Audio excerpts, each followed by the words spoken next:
Hello everyone, today we will learn about another case. The case of Lauren Johansen. That evening, it was quite quiet. A light wind rustled the treetops near the cemetery by the Wolf River. A car sat on the side of an abandoned road, motionless and untouched for hours. But something was wrong. When the police arrived, a man jumped out and ran into the woods.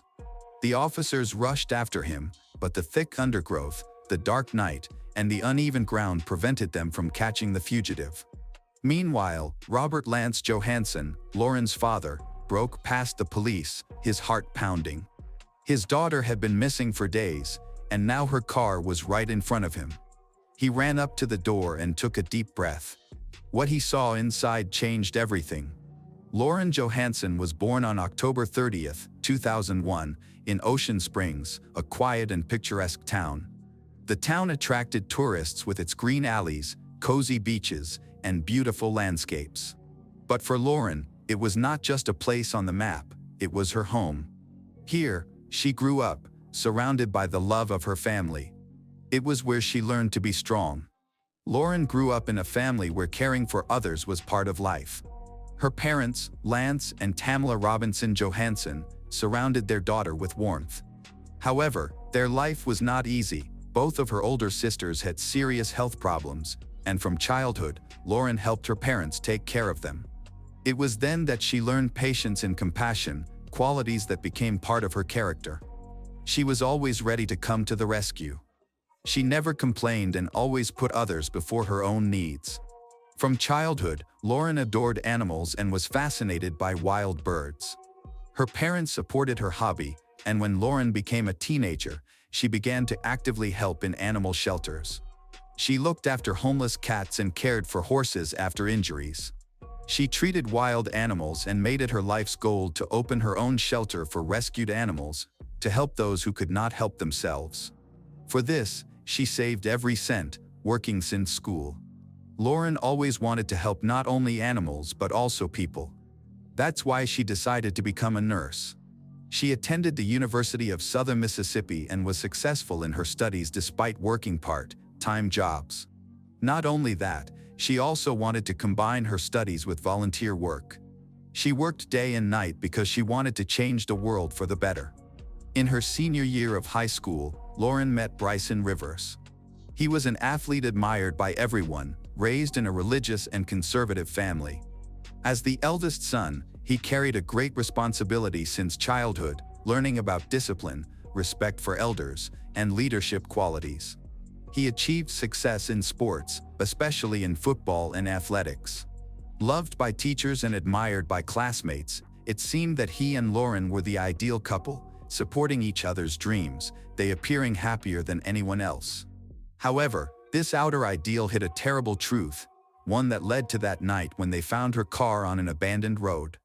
At the beginning of their relationship, Bryson seemed caring and attentive. He showed interest in her life, listened to her daily experiences, and supported her dreams. Lauren appreciated his care. Bryson was proud of her kindness and determination. But over time, his care turned into obsessive control. At first, he just wanted to spend more time with her. Then he began to get jealous, asking more and more questions and urging her to communicate less with others. Soon, this behavior became a requirement. Lauren's friends noticed that she had changed. She began to avoid parties and meetings, stopped discussing Bryson. If someone asked about him, she justified his behavior, even when it became more manipulative. Lauren convinced herself that it was all because of love.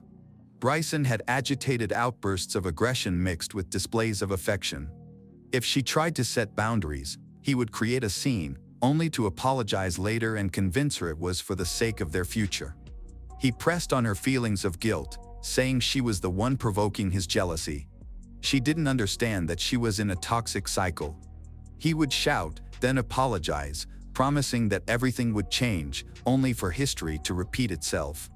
Later, when she told her friends, she tried to justify him, but they saw that she had changed. She became quieter, talked less about her feelings, and justified his actions more and more.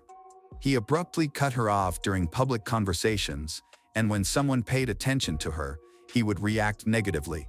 One time, when Lauren simply thanked a waiter for good service, Bryson's face changed immediately, and he spent the rest of the evening making sarcastic comments. She felt guilty even though she had done nothing wrong.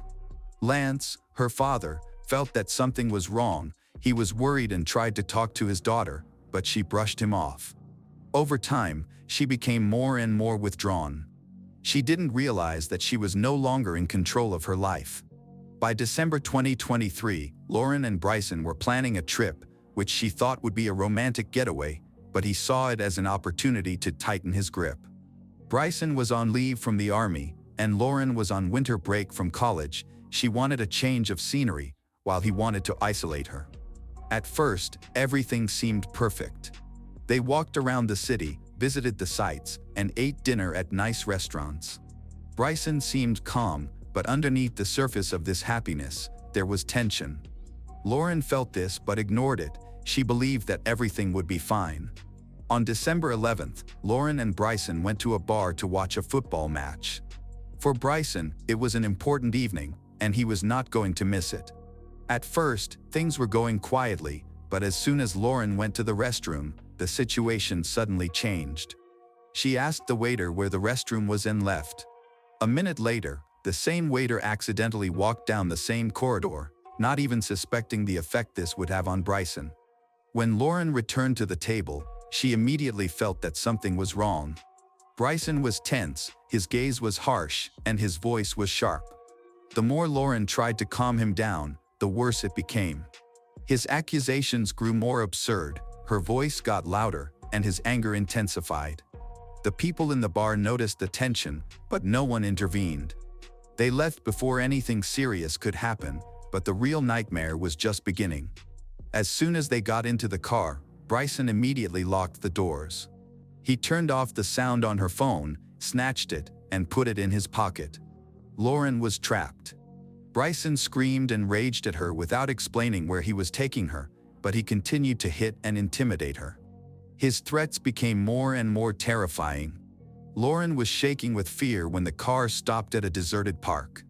She understood he wasn't going to let her go just like that. Lauren carried a gun in her bag just in case she tried to get it, but Bryson was faster. He snatched the bag from her hands. Now, she had no chance to save herself. For the next hour, he continued to hit her, speaking with frightening coldness. He smirked and said, "Her face now looks like a bowling ball." This phrase was accidentally recorded on her phone. At some point, Bryson made a mistake. He called his mother and screamed into the phone for help. Hearing Lauren's screams, his mother immediately called the police. Meanwhile, Lauren's father saw her location on the family GPS tracking.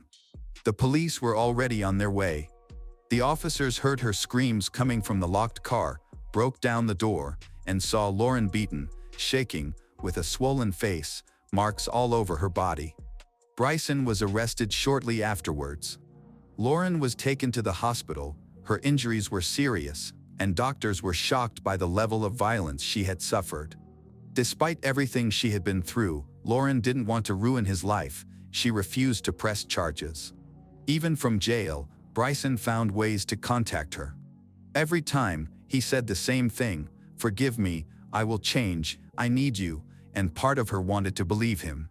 She changed her testimony to mitigate his guilt, but it was a mistake that changed the course of the whole case. Bryson remained in custody awaiting trial. The evidence against him was overwhelming: audio recordings from Lauren's phone, her initial testimony, and doctors' reports of her injuries.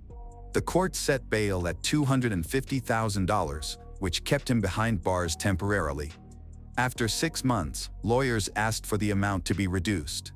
The judge agreed and reduced the bail to $150,000. Lauren's family was in shock. They knew that if he got out, Lauren would be in danger. But Bryson's mother quickly raised the money, and he was released while awaiting trial. After his release, Bryson was required to wear a GPS bracelet. He was forbidden to approach Lauren, write, or call her. Soon, a more serious situation arose. A few days after his release, Bryson's bracelet battery began to run low. He received several warnings about the need to charge it, but he ignored them. Eventually, the device completely discharged and became useless. The system immediately recorded a failure, and the authorities were alerted. However, they did not take urgent measures. Instead of responding immediately, they wasted hours and then a whole day without taking any action. No one reported it. He was again at large without supervision.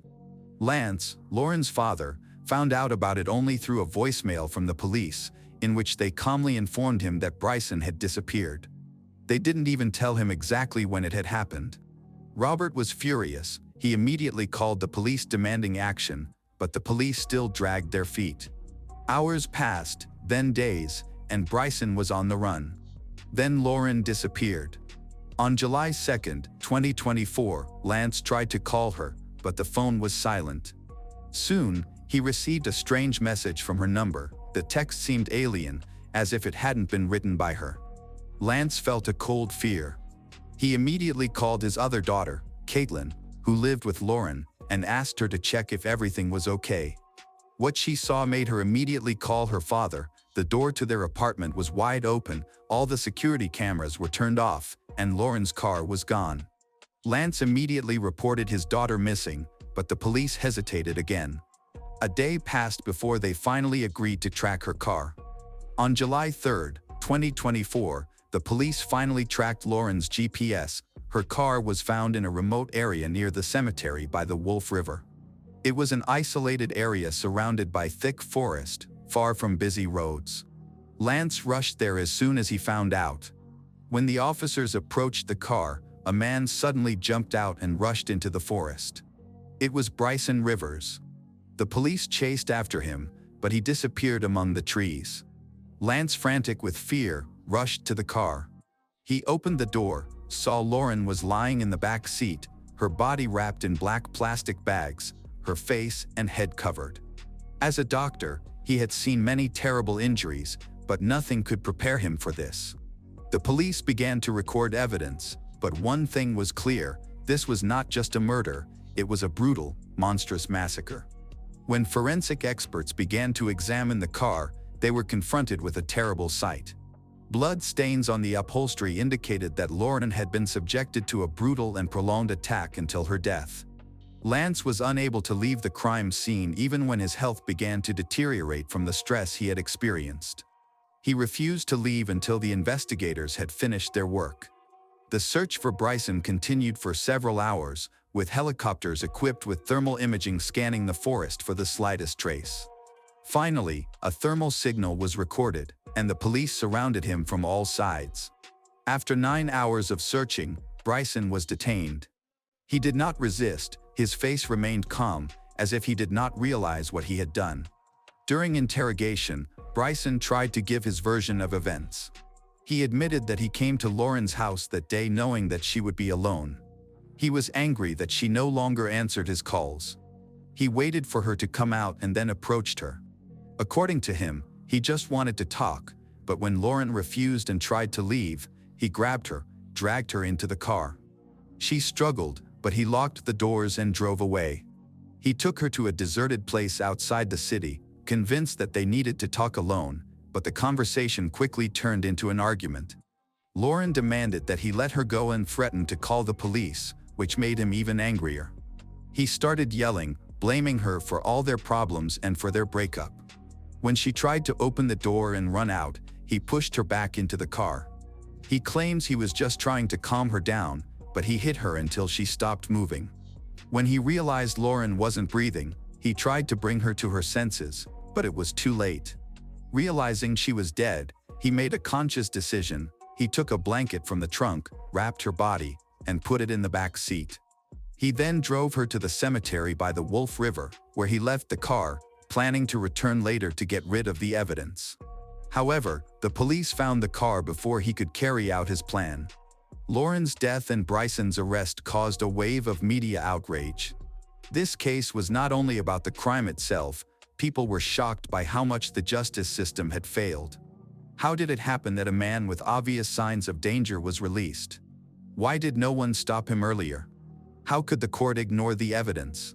And most importantly, could this murder have been prevented? Lauren's relatives, despite their grief, did not remain silent. They made a statement demanding reforms in the system so that such things would not happen again. They repeatedly demanded accountability for the mistakes that led to their daughter's murder. However, Bryson was not the only one condemned by society. Bryson's mother, who posted bail for him, faced particularly harsh criticism from the public. Despite the outrage, Lauren's family did not blame her directly. For them, it was more important to address the flaws in the system rather than punish a specific individual. Hundreds of people attended Lauren's funeral, friends, relatives, and residents of her hometown.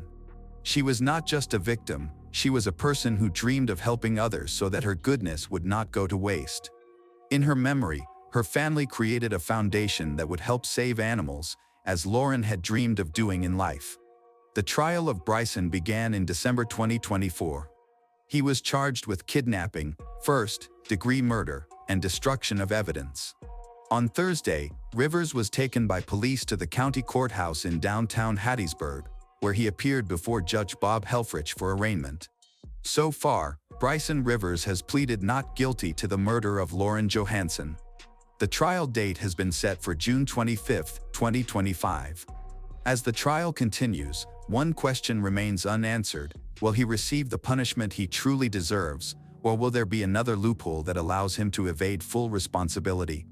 For Lauren's family, this fight has long transcended a single case. They now aim to ensure that no one else has to endure what they experienced.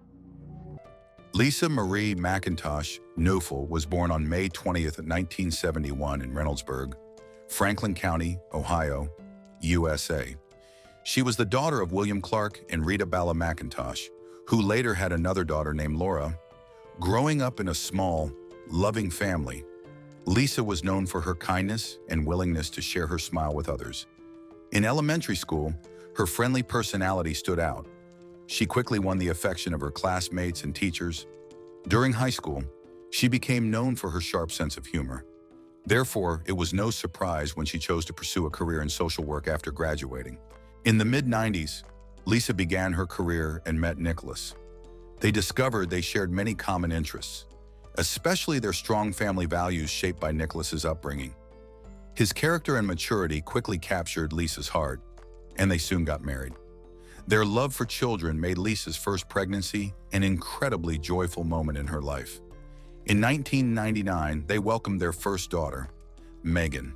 While Nicholas worked hard at his construction business, Lisa dedicated herself to caring for Megan. Despite their busy lives, they always made time for outdoor walks, especially by the nearby lakes. Over the years, camping became a cherished family tradition that Lisa loved. The following year, Lisa chose to return to her career. She received a great opportunity to join the Department of Social Services team for children and families in Cuyahoga County. Meanwhile, the relationship between Lisa and Nicholas worsened, leading to their divorce in 2003. Despite this, they worked to maintain friendly relations for the sake of their daughter. During this period, Lisa developed a strong desire to support children without families, became a foster mother. Soon after, both children and teenagers waiting for their cases to be resolved began to stay temporarily in the home of Lisa and her daughter, Megan.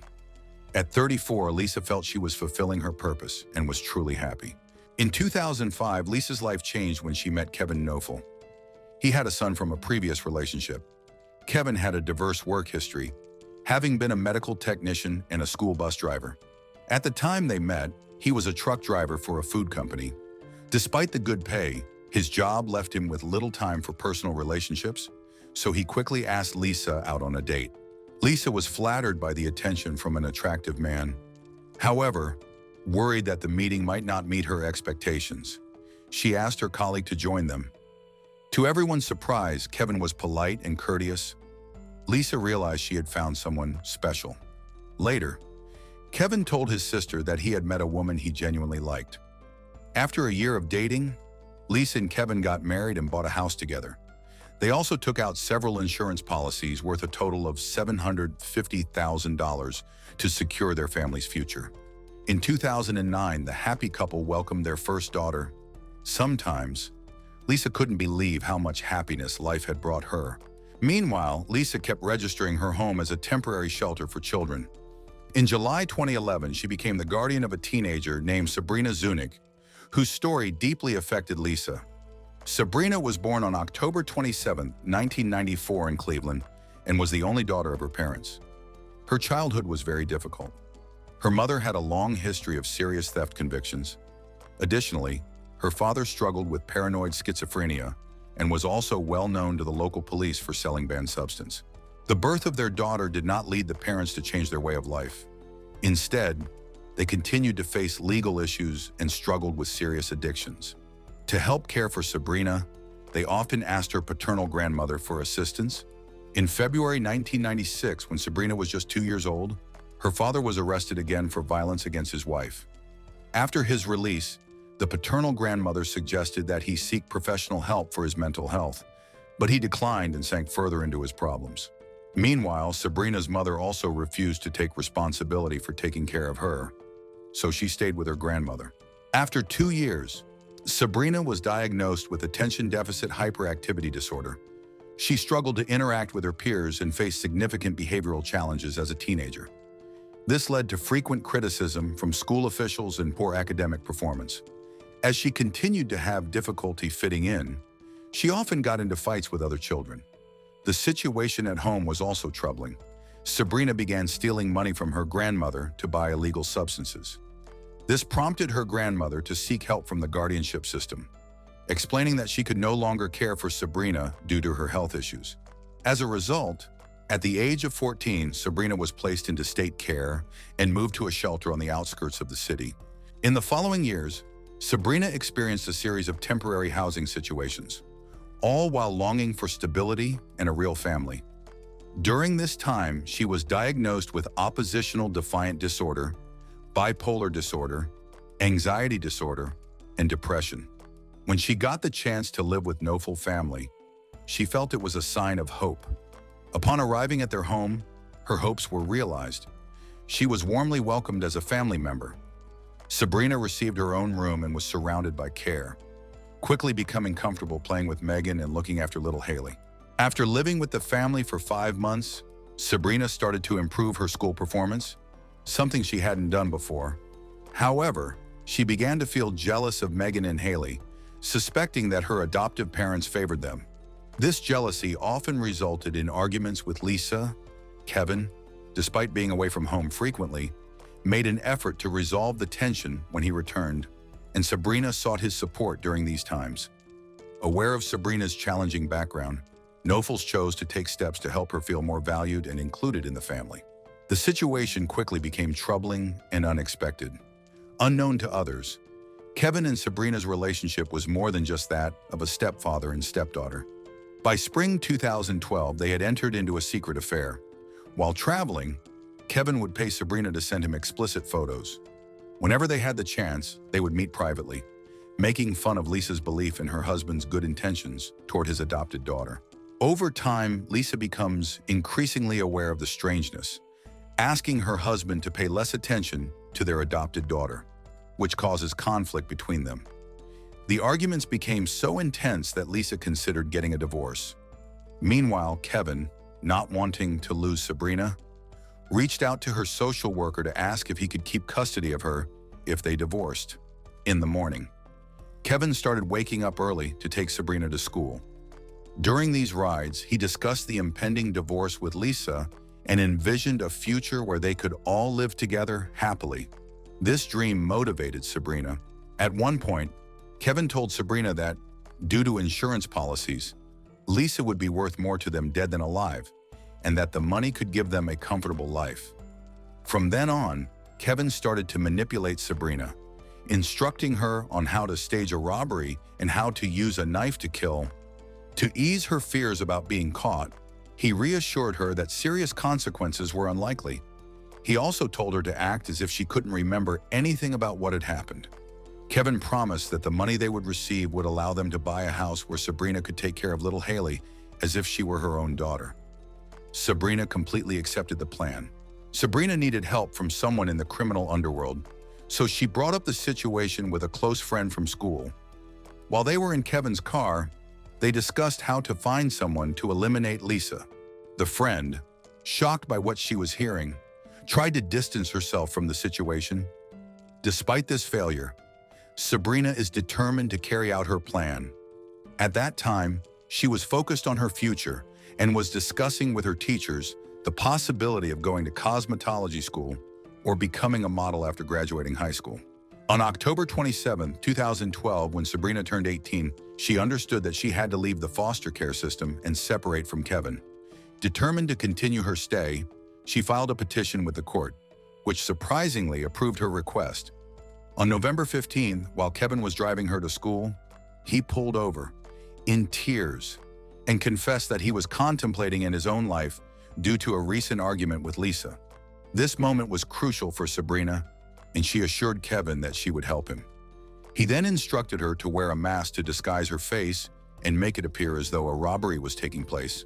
A few hours later, Kevin left Sabrina at home when he went to work. That night, Megan went to her room, while Lisa and little Haley slept in the master bedroom. Meanwhile, Kevin and Sabrina were texting each other. After midnight, Sabrina got up from her room, went to the kitchen, and took a sharp knife. Quietly, she entered the bedroom and hid Haley in the closet. When Lisa woke up, she was disoriented in the dark and thought it was Megan. Before she could say anything, Sabrina attacked her. Lisa screamed. Megan, hearing the screams, rushed into the bedroom to find a terrifying scene. Trembling, she called 911.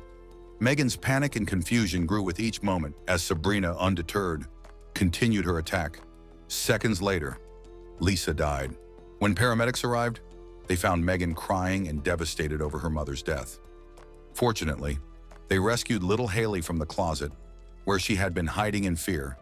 Officers then approached Sabrina, who had multiple cuts on her arms and appeared to be in shock. She was quickly arrested and taken to the hospital. Upon hearing about the incident, Kevin to go back home. During a casual interview, agents observed that he remained surprisingly calm despite the seriousness of the situation. In fact, he seemed more focused on the details of the attack than on its tragic outcome. 10 hours after the incident, Sabrina was moved from the hospital to the police station for questioning. Once there, the detectives read her rights and told her she was considered a suspect in the murder. Sabrina explained that she had gone into Lisa's bedroom to get a headache pill, but then felt a mental block. The detective asked her several questions about what happened next. Sabrina carefully followed the instructions Kevin had given her, saying her memory was unclear. Even when the detective pressed her, she remained consistent with Kevin's plan.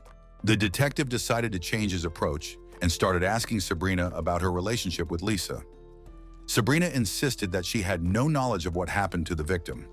Realizing that sharing information was not effective, the detectives shifted their focus to exploring potential motives for the suspect. As a result, Sabrina was placed under preliminary arrest at the Lake County Jail. The Lake County Medical Examiner's report revealed shocking details. According to court records, Lisa was stabbed 178 times with a 15-inch knife. Many of the wounds were self-defense. The attack was so violent, the knife bent. Many defensive wounds showed that Lisa fought hard to protect herself from the attacker. The knife used in the assault had bent due to the strength of the blows. On Saturday, November 17, 2012, family and friends gathered to support Kevin and his daughter Megan. They observed that Kevin was behaving unusually and seemed distant. His strange behavior stemmed from panic. He was worried that Sabrina might report him or that something had gone awry. A few hours later, Kevin attempted to visit Sabrina in prison, but the authorities denied him access. This denial angered him and raised concerns among the detectives investigating the situation. After his wife's funeral, Kevin started reaching out to insurance companies to collect payments on his policies. He used the money to pay off his mortgage, buy new cars, and invest in real estate in Florida. At that time, he felt confident that no one would discover his secrets and firmly believed in Sabrina's loyalty. In May 2013, feeling betrayed, Sabrina chose to cooperate with the investigation and testify against Kevin. In her testimony, which she provided in exchange for a lighter sentence, she shared all the details of their relationship, including how Kevin convinced her to commit the crime and his intentions behind it. She also talked about the original plan to hire someone else to carry out the murder. The detective asked her to leave a message for Kevin regarding an important discussion. On June 4, 2013, Kevin called Sabrina again. Not realizing that authorities were recording their conversation, Sabrina expressed her worries about the police discovering her past, and Kevin reassured her while being careful not to share specific details that could incriminate him. The detective tried to replicate the operation, but it didn't work out. In their quest for more evidence, investigators obtained court approval to examine the phone records of Sabrina and Kevin. Their analysis uncovered over 100 messages exchanged between November 1 and November 15, including 78 messages sent in the half hour leading up to Lisa's death. These messages, which had not been revealed before, provided evidence indicating Kevin's guilt. Consequently, on August 9, 2013, he was arrested, despite maintaining his innocence. He faced 6 charges of abuse, 3 charges of being an accessory to murder with aggravating circumstances, and 2 charges of conspiracy to commit murder with aggravating circumstances. The trial began on May 29, 2014, in Lake County Common Pleas Court. In his opening statement, the prosecutor presented evidence suggesting that Kevin had heavily influenced Sabrina to commit the crime, highlighting the inappropriate nature of their relationship. The defense, on the other hand, argued that Sabrina's mental health issues showed she acted independently. However, this argument weakened when Sabrina stated her love for Kevin during questioning and confirmed that both of them planned the crime together in order to be together. The defense attorney highlighted the absence of physical evidence against his client and the lack of proof regarding their supposed relationship. In response, Sabrina reluctantly agreed, her sadness evident as Kevin's lawyer presented his case. However, she remained firm in her account of what happened, stressing that she was not the only one involved. On June 11, 2014, after 9 hours of discussion, the Lake County jury found Kevin guilty of all 11 charges. The next hearing was held nearly 2 months later, on August 6, 2014. Before the judge made his ruling, the prosecutor spoke to the audience, stating that Kevin never genuinely intended to create a happy life with Sabrina. Instead, he used her as a tool to gain money from his wife's insurance and to acquire their shared property. Before the sentencing, the judge explained Kevin's involvement in the crime. Consequently, Kevin was sentenced to life in prison, with the option for parole after 30 years for the murder of Lisa. On September 29, 2014, the judge presided over a hearing where Sabrina Zunick was convicted of murder. Before handing down the sentence, the judge acknowledged that Sabrina had been manipulated by Kevin. However, he stressed that the severity of the crime was more significant than this factor. Expressing remorse, Sabrina apologized to the victims and stated her desire to begin healing. Like Kevin, she was also sentenced to life in prison with the possibility of parole after 30 years. In February 2017, a judge decided that Megan and Haley, who witnessed a terrible event, should each receive $6.2 million in compensation for their personal and property losses. This tragedy deeply affected the victim's eldest daughter. However, despite the trauma that could have influenced her future, she chose to pursue a degree in criminal justice. She wanted to honor her mother's legacy, as her mother was always willing to protect and support those in need. In 1998, Shil Danishevsky-Kovlin, 34, lived in New York and worked in the financial consulting field. She is known for her kind and charming personality, which makes it easy for people to notice her. Extremely ambitious, she immediately entered the financial field in New York after graduating from college with a degree in marketing. Through dedication and hard work, Shil quickly became a respected financial advisor, serving many prestigious clients. Her colleagues admired her efficiency and determination. However, while her career was advancing rapidly, Shil's personal life was not as smooth. By her late 30s, she was still single, and she longed to focus on her personal life, hoping to find a partner who shared her values and ambitions. In February 1998, Shil attended a Jewish singles event at a bar called La Barbat in Manhattan's Hell's Kitchen. She saw the gathering as a perfect opportunity to meet someone who shared her faith. At the event, she met 25-year-old Rod Kovlin. For Shil, it was love at first sight. So convinced of their connection, she called her sister Eve just hours later, saying she planned to fly to Las Vegas to marry him that night. Eve managed to talk Shil out of making the impulsive decision, but the bond between her and Rod remained strong. Despite their 11-year age gap, they found themselves to be compatible. A few weeks later, they got engaged, and by September 1998, just 7 months after meeting, they were married in a joyful ceremony surrounded by family and friends. In 2000, 2 years after their wedding, Sheil and Rod welcomed their first child, a daughter named Anna. The early years of their marriage appeared promising, with their bond growing stronger and them becoming inseparable. They were both deeply connected to their Jewish faith and participated actively in their local Orthodox Jewish community. For a time, everything seemed to be going well. However, over the years, differences began to emerge. They gradually realized that they did not have as much in common as they had initially believed when they got married in 1998. Sheil was a hardworking and motivated individual who achieved great success in her career, eventually becoming the Senior Vice President of Private Wealth Management at UBS. Meanwhile, Rod has had many difficulties and has not achieved any success in his career. He initially tried a career as a stockbroker but failed to establish himself, leaving him reliant on Sheil's income. Hoping to help Rod find success, Sheil financed several of his business ventures. However, he lacked the drive to make them work, and each attempt ended in failure. While Sheil found his lack of ambition frustrating, she continued to love and support him. Over time, more problems surfaced. Rod became obsessively interested in backgammon and gambling. After a few initial wins, he decided to pursue backgammon as a way to make money. He began traveling across the country for tournaments, sometimes staying away for days at a time, and spent countless hours practicing when he was home. Unfortunately, his obsession with backgammon wasn't his only troubling behavior.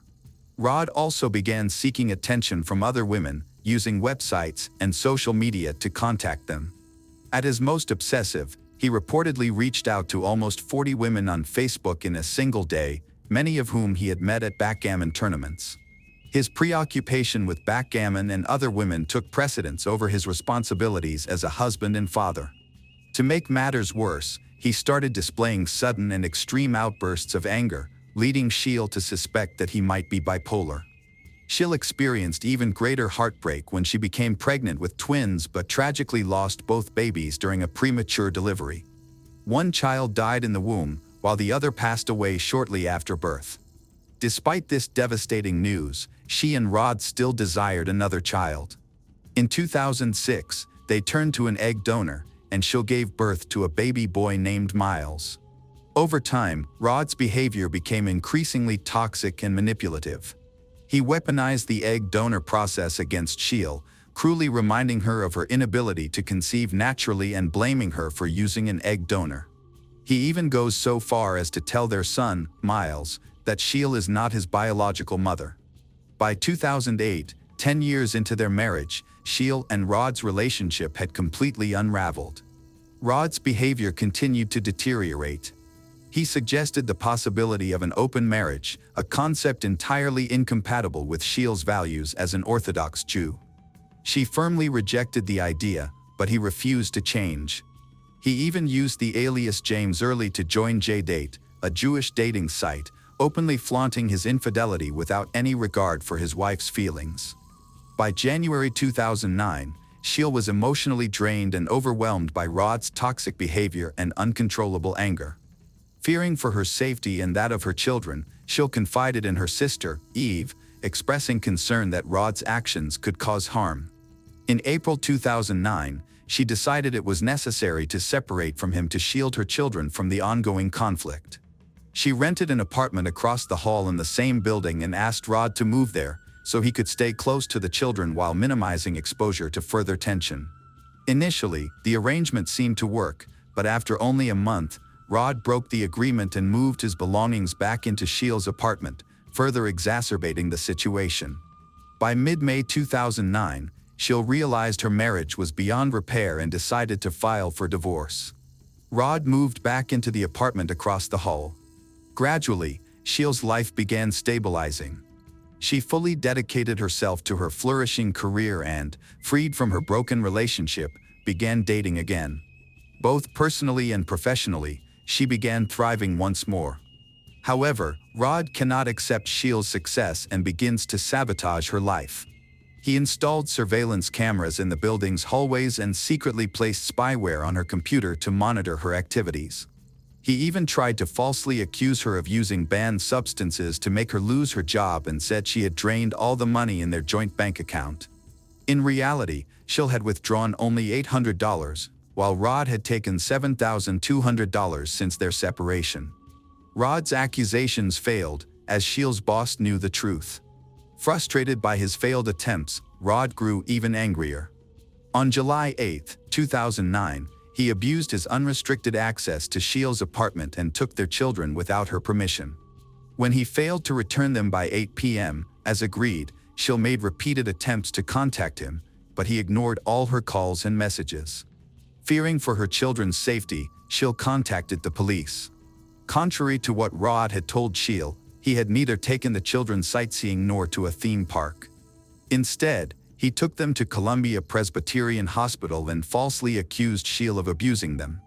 However, doctors and agents from the Administration for Children's Services, ACS, quickly saw through his lies. The children were returned to Sheila around 5:30 a.m. the following morning. Despite being exposed, Rod continued his fabricated claims. He reported Sheila to the NYPD's Special Victims Unit, but detectives, like the doctors and ACS agents, determined he was lying and dismissed the case. This strategy ultimately backfired on Rod. The family court judge overseeing their divorce case restricted his visitation rights, allowing him to see the children only under court-supervised conditions. Additionally, the court ordered him to pay Sheila $425 per month in child support. When Rod claimed he couldn't afford the payments, the court prohibited him from spending money on gambling and backgammon, which further fueled his anger. Rod's anger escalated into physical violence, including choking Sheila and threatening to kill her. Fearing for her life and the safety of her children, Sheila obtained a court-issued protection order. At that time, he was still a beneficiary in her will. However, on December 29, 2009, she decided to completely remove him from her will and contacted her estate attorney to finalize the changes. On December 30, 2009, Sheila hired a babysitter for her children and went on a date with someone she had recently connected with on JDate. After returning home, she spent time with her children, put them to bed, and logged into her JDate profile at 10:13 p.m., logging out a few minutes later. The next morning, on December 31, 2009, Sheila's 9-year-old daughter, Anna, woke up at 7 a.m. and went to wake her mother. When she didn't find Sheila in her bed, she checked the bathroom. Upon opening the door, she screamed. Sheila was lying face down in a pool of blood. Anna immediately called her father, Rod, who arrived at the apartment shortly after. He moved Sheila's body from the bathtub, called 911, and performed CPR on her unresponsive body. When police arrived at the scene, first responders informed them that Sheila's body had been found in the rear bathroom of the apartment. Investigators soon arrived as well. Rod claimed that Sheila must have slipped while taking an early morning shower and hit her head on the bathtub. He pointed to a cabinet above the tub with partially broken hinges as evidence of an accidental fall. Initially, investigators believed it was a tragic accident. They briefly questioned both Anna and Rod before concluding their investigation and informing Sheila's family of her death. After returning to his office, Detective Rottermel reviewed the details of the crime scene. Although the initial evidence pointed to Sheila's death being an accident, he suspected something was amiss. Several observations from that morning did not align with Rod's explanation of a slip-and-fall incident. For instance, the position of Sheila's body and the angle of the detached cabinet door didn't match the narrative. Additionally, Sheila had visible bruises and scratches on her face, lips, and right arm, which seemed unusual for someone who had simply gone to the bathroom for a shower. To investigate further, Rottermel delved into Sheila's activities from the prior evening, uncovering a key detail that raised questions. The day before her death, Sheila had undergone a keratin hair treatment and was instructed not to wash her hair for 72 hours. This prompted Detective Rottermel to question why Sheila would take a bath when she wasn't supposed to wet her hair. Another inconsistency was Rod's claim that he had pulled Sheila's body out of blood-stained water, yet his shirt appeared to be completely clean when he recounted this to the police. Despite these observations, Rothermel chose to wait for Shields' autopsy results before proceeding with a full forensic investigation of the crime scene. However, an autopsy was not performed because Shields' family objected on religious grounds. Without further evidence, Rothermel's investigation stalled, and the case was eventually closed. News of Shields' death shocked everyone close to her. However, like Detective Rothermel, many of her family members and friends have questioned the circumstances surrounding the incident. Shields' sister, Eve, shared that she doesn't like to soak in the bathtub and always prefers to take showers. Her friend, Stephanie Goldman, confirmed this and said that she never even took a quick shower. Even after Shields' burial, her family strongly suspected that her ex-husband, Rod, was responsible for her death. These suspicions grew stronger when Shields' estate attorney, Lance Meyer, disclosed a crucial detail. On the day of her death, she had been scheduled to meet with him to remove Rod from her will. This revelation pointed to a clear motive. Rod stood to inherit $5.2 million if Shields died while his name remained in the will. Armed with this crucial information, Shields' family urged authorities to reopen the case and resume the investigation. Detectives Rothermel and Francis Brennan, the lead investigators in the case, informed the family that the investigation could not proceed further as the case was officially closed. They explained that the only way to reopen it would be to allow an autopsy to be conducted on Shields' body. However, due to the family's religious beliefs, this was initially not an option. After being denied assistance by the police, the family decided to hire private investigator Michael Swain to uncover the truth about Shields' death and Rod's involvement. When Michael visited Shields' apartment, he noticed some peculiar details. The cabinet hinges in the bathroom appeared to have been deliberately loosened, something Shields, who had a slim build, would not have been able to do, even during a fall. Additionally, there was no bath towel in the bathroom, which was a strange detail considering Rod's claim that Shields had gone there to take a bath. 2 months after Shields' death, her family ultimately consented to an autopsy. On March 1, 2010, the authorities obtained a court order for the procedure, and Shields' body was exhumed for examination. The autopsy revealed that her hyoid bone was fractured, a common indication of strangulation. As a result, in April 2010, Shields' cause of death was officially reclassified from an accident to a homicide. However, investigators had to wait 2 more months to secure a search warrant for her apartment. Investigators began questioning individuals who had interacted with Shields in her final hours. One of her friends, Melissa Shields, was the first to be interviewed. Melissa recalled meeting Shields shortly before her death and sensing that something was troubling her. When Melissa asked about it, Shields admitted that she felt her ex-husband, Rod, was following her. When it came time to question Rod, he refused to cooperate. The investigators later examined his emails and phone records from December 30, 2009. They discovered that he had been in contact with Deborah Oles, a married woman from North Carolina who had 3 children and was a parcheesi player. They had begun an extramarital affair, and she had even traveled to New York to visit him. On the night of Shields' death, Rod played online backgammon with Deborah until 1:03 a.m. At that point, he told her he needed to work on tasks for the Backgammon Federation. However, at 4 a.m., Rod texted Deborah, claiming he had fallen asleep and hadn't completed the work. Surveillance footage showed Rod leaving his apartment building at 4:13 a.m. and returning moments later. Notably, he gave the doorman a Snickers bar, an unusual gesture for a normally unsociable person like him.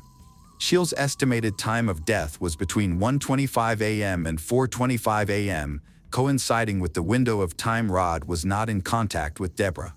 Investigators interviewed Deborah, but she spoke highly of Rod and provided no evidence linking him to Shields' murder. Rod was unable to access the money Shields had left him in her will due to the murder case filed against him in 2011 and the ongoing investigation. His children were eventually placed in the custody of his parents following a custody battle. Later, Rod's parents discovered he had stolen $84,000 from his children's college fund, which he had spent on trips with Deborah and backgammon tournaments. As Rod's behavior became increasingly violent, his parents evicted him and Deborah from their home. Angered by this, Rod devised a plan to kill his parents in order to regain custody of his children and access Shield's money. He came up with multiple scenarios, including using his daughter, Anna, to poison their tea, but he ultimately abandoned that idea. Instead, he planned to sneak into the house through a basement window, murder his parents, retrieve his children, and burn down the house. Some of these plans involved Deborah, but she refused to participate and urged him to abandon his schemes. While Rod was plotting ways to avenge himself on his parents, the police were actively investigating Shield's murder and searching for solid evidence against him. As the investigation progressed, Rod became aware that he was close to being arrested. In a desperate attempt to avoid suspicion, he tried to frame his own daughter, Anna, for Shield's murder. He created a fake email, supposedly written by Anna, confessing to having pushed Shield in the bathroom during an argument, which allegedly led to her death. In the email, he claimed that on the night of Shield's death, Anna had fought with her mother over her mother's romantic relationships. By 2014, Rod's girlfriend, Deborah, had also begun to fear him, leading to the end of their relationship. After the breakup, Deborah contacted the authorities and disclosed everything she knew about Rod's plans. She also provided hard drives with incriminating data from Rod's devices, which implicated him in Shield's murder. Rod Kovlin was arrested on November 1, 2015, just 2 months before the expiration of a 6-year waiting period that would have granted him access to Shield's $5.2 million fortune. Based on Deborah's testimony and other evidence she provided, Rod was officially charged with second-degree murder in 2016. His trial began in 2019 at the Manhattan Supreme Court in New York. During the 8-week trial, a 12-member jury heard witness statements, including one from Patricia Swenson, a former girlfriend of Rod's. Patricia testified that during a trip in August 2009, Rod had expressed deep anger toward Shield and repeatedly stated that he wanted to kill her. Prosecutors argued that Rod had been planning Shield's murder for some time and that, although the evidence was circumstantial, it clearly identified him as the only person with a strong motive. As the trial continued, more evidence against Rod emerged. Despite his defense lawyer's attempts to portray him as innocent, the jury found Rod Kovlin guilty of murdering his ex-wife, Shield Danishevsky-Kovlin, on April 10, 2019. He was sentenced to life in prison, with the possibility of parole after 25 years, for second-degree murder. Rod later appealed the verdict, but his appeal was denied. He is currently serving his sentence at the Attica Correctional Facility in New York. A girl set out from her home to visit a friend but never arrived. Initially, the police found no clues, and the case went cold. For years, it seemed that the answer was just out of reach, and no one could solve the mystery. Decades later, everything changed when the truth emerged in an unexpected way. Claire Tiltman was born on January 14, 1977, in the small British village of Greenhithe. As an only child, she attended an all-girls school where she made many friends. From a young age, Claire was focused and determined. She aspired to be one of the first female firefighters in the country. During high school, she volunteered at charity events organized by the local fire department, offering her assistance in any way possible. However, she was also committed to earning a college degree before pursuing her dream career. In January 1993, when Claire was 16 years old, she was busy with her final exams and considering her future education. On January 18th, just 4 days after her birthday, she went to a friend's house to discuss college options and potential applications. Claire left home around 6 p.m., informing her mom that she would return in about an hour and a half. However, when that time passed, Claire still had not come back. Initially, Claire's mom suspected that she had simply lost track of time and might have stayed longer at her friend's house. However, when it was past 8 p.m., her concern grew. She called Claire's friend's house, only to learn that Claire had never arrived. Believing that plans might have changed, she began calling some of Claire's other friends, but nobody had seen her that evening. A few minutes later, Claire's mom went outside and encountered a neighbor who informed her about an incident a few miles away. The area had ambulances and numerous police cars. Feeling anxious at the time, Claire's mom went directly to the local police station to report her daughter missing. She gave them a detailed description of Claire, But instead of taking her report, the officers asked her to return home. They mentioned that there had been an incident and that someone would come by shortly to explain the situation. A short time later, police arrived at her door with devastating news that no parent ever wants to hear. Her daughter had been found dead just hours earlier. That evening, two men were driving along a road connecting nearby towns when they noticed a girl kneeling by the roadside. Concerned, they stopped to check on her. As they got closer, they realized something was seriously wrong. She was struggling to breathe and appeared to be unresponsive. One man quickly ran to a nearby pub to call for help while the other stayed with her. Initially, he thought she might have been hit by a car since she was so close to the road. He tried to comfort her, but her condition deteriorated rapidly. Within minutes, she stopped breathing entirely, and when paramedics arrived, it was already too late. Her body was taken to the medical examiner, and the findings were shocking. She had been stabbed 9 times, likely with a large knife, but there were no signs of abuse. Meanwhile, the police started investigating the crime scene and quickly identified where the attack had occurred. Claire was probably ambushed in a narrow alleyway off the main road leading to her friend's house. The nature of her injuries suggested that the attacker approached her from behind. However, there was little else to help the investigation. The alley was quiet, dark, and deserted. There were no security cameras, witnesses, or helpful evidence. One crucial detail stood out. The medical examiner noted the murder weapon was unusually large, too big to be carried casually in a pocket. Detectives suspected that the killer had brought the knife from home, indicating a premeditated plan to use it. News of the murder quickly spread through Claire's village and neighboring towns. That evening, some students were still at school studying for exams when they heard the news on the radio. Initially, the victim's identity was unknown, but it wasn't long before rumors circulated. With no strong leads in the investigation, the police sought help from the public. A few people came forward claiming to have seen a man in a light-colored coat near the road around 7 p.m. Another witness reported seeing a man with dark, curly hair leaving an alleyway, but neither individual could be identified, despite the tight-knit nature of the community. Detectives suspected that the attacker might have had a personal connection to Claire, which could explain the motive. However, they also considered a more alarming possibility that this incident could be part of a pattern, indicating that they might be dealing with a serial offender. In December 1988, 4 years before Claire was murdered, a 27-year-old woman was attacked by an unknown assailant while walking home from work. He was armed with a gun and a knife, abducted her, and drove to a remote area where he attempted to assault her. After stabbing her 5 times, he left her, believing she was dead. Miraculously, she survived. Despite her severe injuries and the freezing temperatures, she crawled to a nearby road, where a group of workers found her. She spent 9 days in intensive care, and doctors successfully saved her life. However, the police were never able to identify or capture her attacker. After Claire was murdered, detectives and local residents started to suspect that the same individual might be responsible for both crimes. A few days later, Claire's funeral took place, drawing hundreds of people from the community. Prior to the funeral, her parents spoke to reporters and mentioned that they feared the killer might attend the service.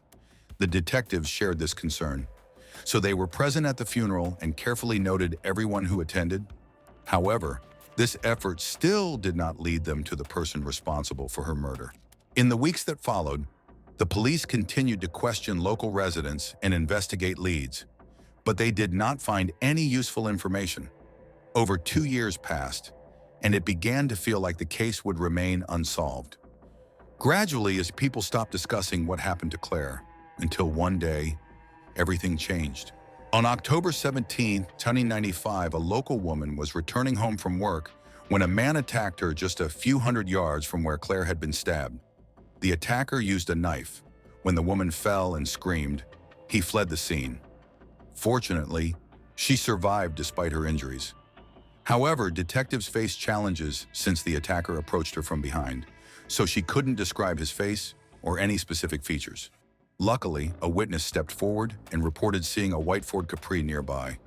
This information allowed investigators to quickly identify the car's owner, a local milkman named Colin. Police remembered that they had previously spoken to Colin right after Claire's murder. He had called them to report seeing a man with dark hair near the crime scene. However, when detectives met with him a few weeks later, his story had changed slightly. Initially, Colin said he was driving on that road around 6:30 p.m., but now he insisted it was closer to 5:30 p.m. Nevertheless, he had an alibi. His mother told the police that they had been driving together and were already home when Claire was attacked. Detectives had more reasons to be suspicious of Colin. He drove a white Ford Capri, which witnesses had also spotted near another attack. Colin was known for wearing a light-colored trench coat, matching the description given by several witnesses from both crime scenes. He also had light-colored hair, and 2 different people reported seeing a fair-haired man near the alley where Claire was murdered. These factors led detectives to seriously consider him as a suspect and to obtain a warrant to search his home. Police discovered a large knife in the house that matched the wounds of the latest victim. However, that was just the start of their findings. They also found a hidden journal, which contained shocking revelations. In the diary, Colin confessed to attacking a woman in 1988, referring to it as his masterpiece, and claiming it had a 95% success rate. When he learned that the victim had survived, he expressed a desire to do better next time. Additionally, he mentioned an attempt to sneak into a care home to kill someone, but stated that the plan failed. Colin Ash Smith shared some unsettling experiences from his past. He revealed that he admitted to threatening his first victim, warning her that if she reported him to the police, he would harm someone else. Additionally, Colin confessed to a stabbing incident in 1995. He was angry with his girlfriend, believing she was unfaithful. In his rage, he drove around looking for someone to hurt. Initially, he saw a man but thought that would be too risky. Later, he noticed a woman walking alone, stopped his car and attacked her. Afterward, he felt a sense of relief and was indifferent about the woman's fate. The diary revealed his intentions to commit additional murders and mentioned that he had broken into the homes of several women he knew while they were away. When police examined Colin's car, they discovered blood-stained clothes and a torn piece of a tie, which he had used in an attempt to strangle his first victim.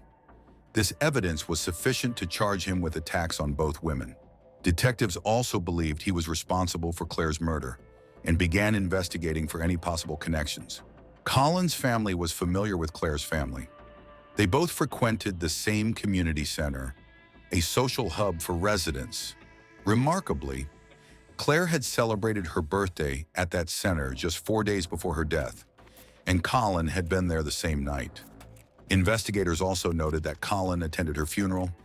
However, despite these connections, there was no concrete evidence linking him to her murder. While Colin was in jail, detectives interrogated him, but he denied any involvement. He did present a theory, suggesting that the killer could be a man who used to play pool with Claire at the community center. Colin claimed that this man left town soon after the murder and that he last saw him at Claire's funeral. Police were able to locate the man, but he did not match any of the witness descriptions of someone seen near the crime scene. In contrast, Colin fit the descriptions perfectly, but the police still lacked sufficient evidence to charge him. Colin was ultimately charged only for the 2 attacks that occurred in 1988 and 1995. In December 1996, he pleaded guilty and received life sentences, with the chance of parole after 15 years. However, investigators continued their pursuit of justice for Claire, seeking any evidence that could strengthen their case against him. Among all the possible suspects, Colin remained the most likely, but there were significant challenges: a lack of physical evidence and his alibi.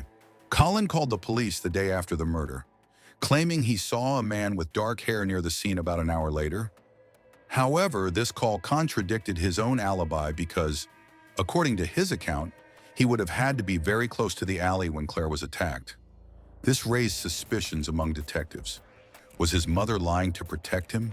Detectives continued their investigation and eventually revealed the truth. Colin's alibi was entirely fabricated. They found concrete evidence showing that his mother was not with him that evening, indicating that she had lied to protect him. In addition to this, investigators made another unsettling discovery. They learned that Colin's father had disposed of a knife that Colin had brought home after the 1995 attack. He confessed to boiling the knife, taking it apart, and throwing away the pieces just hours before police arrived with a search warrant. As a result, he was sentenced to 12 months in prison. Colin's mother was also involved. She later gave an interview to a local TV station where she claimed it was her idea for her husband to dispose of the knife. She insisted that she believed her son was innocent and was afraid that the police would wrongfully accuse him of someone else's crime. Despite their extensive investigation, police still lacked sufficient evidence to charge Colin with Claire's murder. While he served time for other attacks, detectives continued to explore his background in hopes of finding a connection to the crime, but they came up empty-handed. The only notable find occurred during a routine search of his prison cell, where officers discovered disturbing notes filled with graphic fantasies about women he knew. These notes resembled pages from his old diary and painted a troubling picture of his mindset. After that, the investigation stalled. Claire's parents believed Colin was the murderer, and it weighed heavily on them that the police couldn't charge him. Sadly, Claire's mother died of cancer in 2008, and her father passed away in 2012, so neither lived to see justice for their daughter. In 2013, the case gained public attention again as detectives renewed their efforts to identify the killer. They reached out to the public for any information, and even the Prime Minister supported their appeal. Although many tips came in, none were helpful until a former cellmate of Colin's, Stephen Dubois, stepped forward with new information. He claimed that Colin had bragged about attacking a girl one day. According to him, Colin recounted seeing her at a crosswalk and described how he suddenly lost control. Detectives quickly noticed an important detail. Claire had been using a crosswalk that led directly into the alley where she was attacked. In contrast, the other two victims had been found far from any crosswalks. This clue strongly indicated that Colin might have been referring to Claire or possibly another victim that the police had not yet identified. However, detectives were skeptical about the existence of other victims since there were no similar unsolved cases reported in the area. Detectives did not have enough evidence to prove guilt yet, but they decided it was time to present all their findings and attempt to take the case to trial. Meanwhile, a new law in the UK was enacted, allowing prosecutors to introduce a suspect's previous convictions in court. This could significantly impact Claire's case. Colin was already serving a sentence for 2 violent attacks that were strikingly similar to Claire's case and occurred only a short distance from where she was killed. Additionally, investigators had testimony from Stefan and solid evidence that Colin's alibi was fabricated. With this information, prosecutors felt they had enough to proceed. On February 12, 2014, detectives announced that Colin had officially been charged with Claire's murder. This was significant timing, as it coincided with his first scheduled parole hearing. Instead of being released, he remained in jail while prosecutors prepared for trial. During the proceedings, he revealed even more unsettling information. He disclosed that he began sneaking out of his house at night when he was about 19 or 20 years old, taking a knife with him and roaming the streets, looking for someone to kill. Colin expressed that for him, it was about feeling powerful and having control over others. As he didn't want to appear weak, his ex-girlfriend testified that Colin started behaving unusually right after Claire was murdered. Initially, she thought he was just as shaken as everyone else in town, but later realized there was more going on. When asked about his feelings toward women, Colin admitted he both loved and hated them. He acknowledged that he struggled with low self-esteem and often felt worthless, which made it difficult for him to trust anyone, especially women. He also mentioned that he owned a collection of 20 to 30 knives at home, along with a crossbow and several air rifles, and his parents were aware of his collection. Additionally, Colin confessed that he never left the house without carrying a knife. When Stefan was called to testify, the prosecution faced an unexpected problem. Stefan stated that he could not clearly remember what Colin had said to him and acknowledged that he might have mixed up the conversation with someone else. The trial lasted 5 weeks, and on December 11, 2014, the jury found Colin guilty of murdering Claire Tiltman. He received a life sentence in prison, with the chance for parole after 21 years. When the verdict was announced, Collins showed no emotion.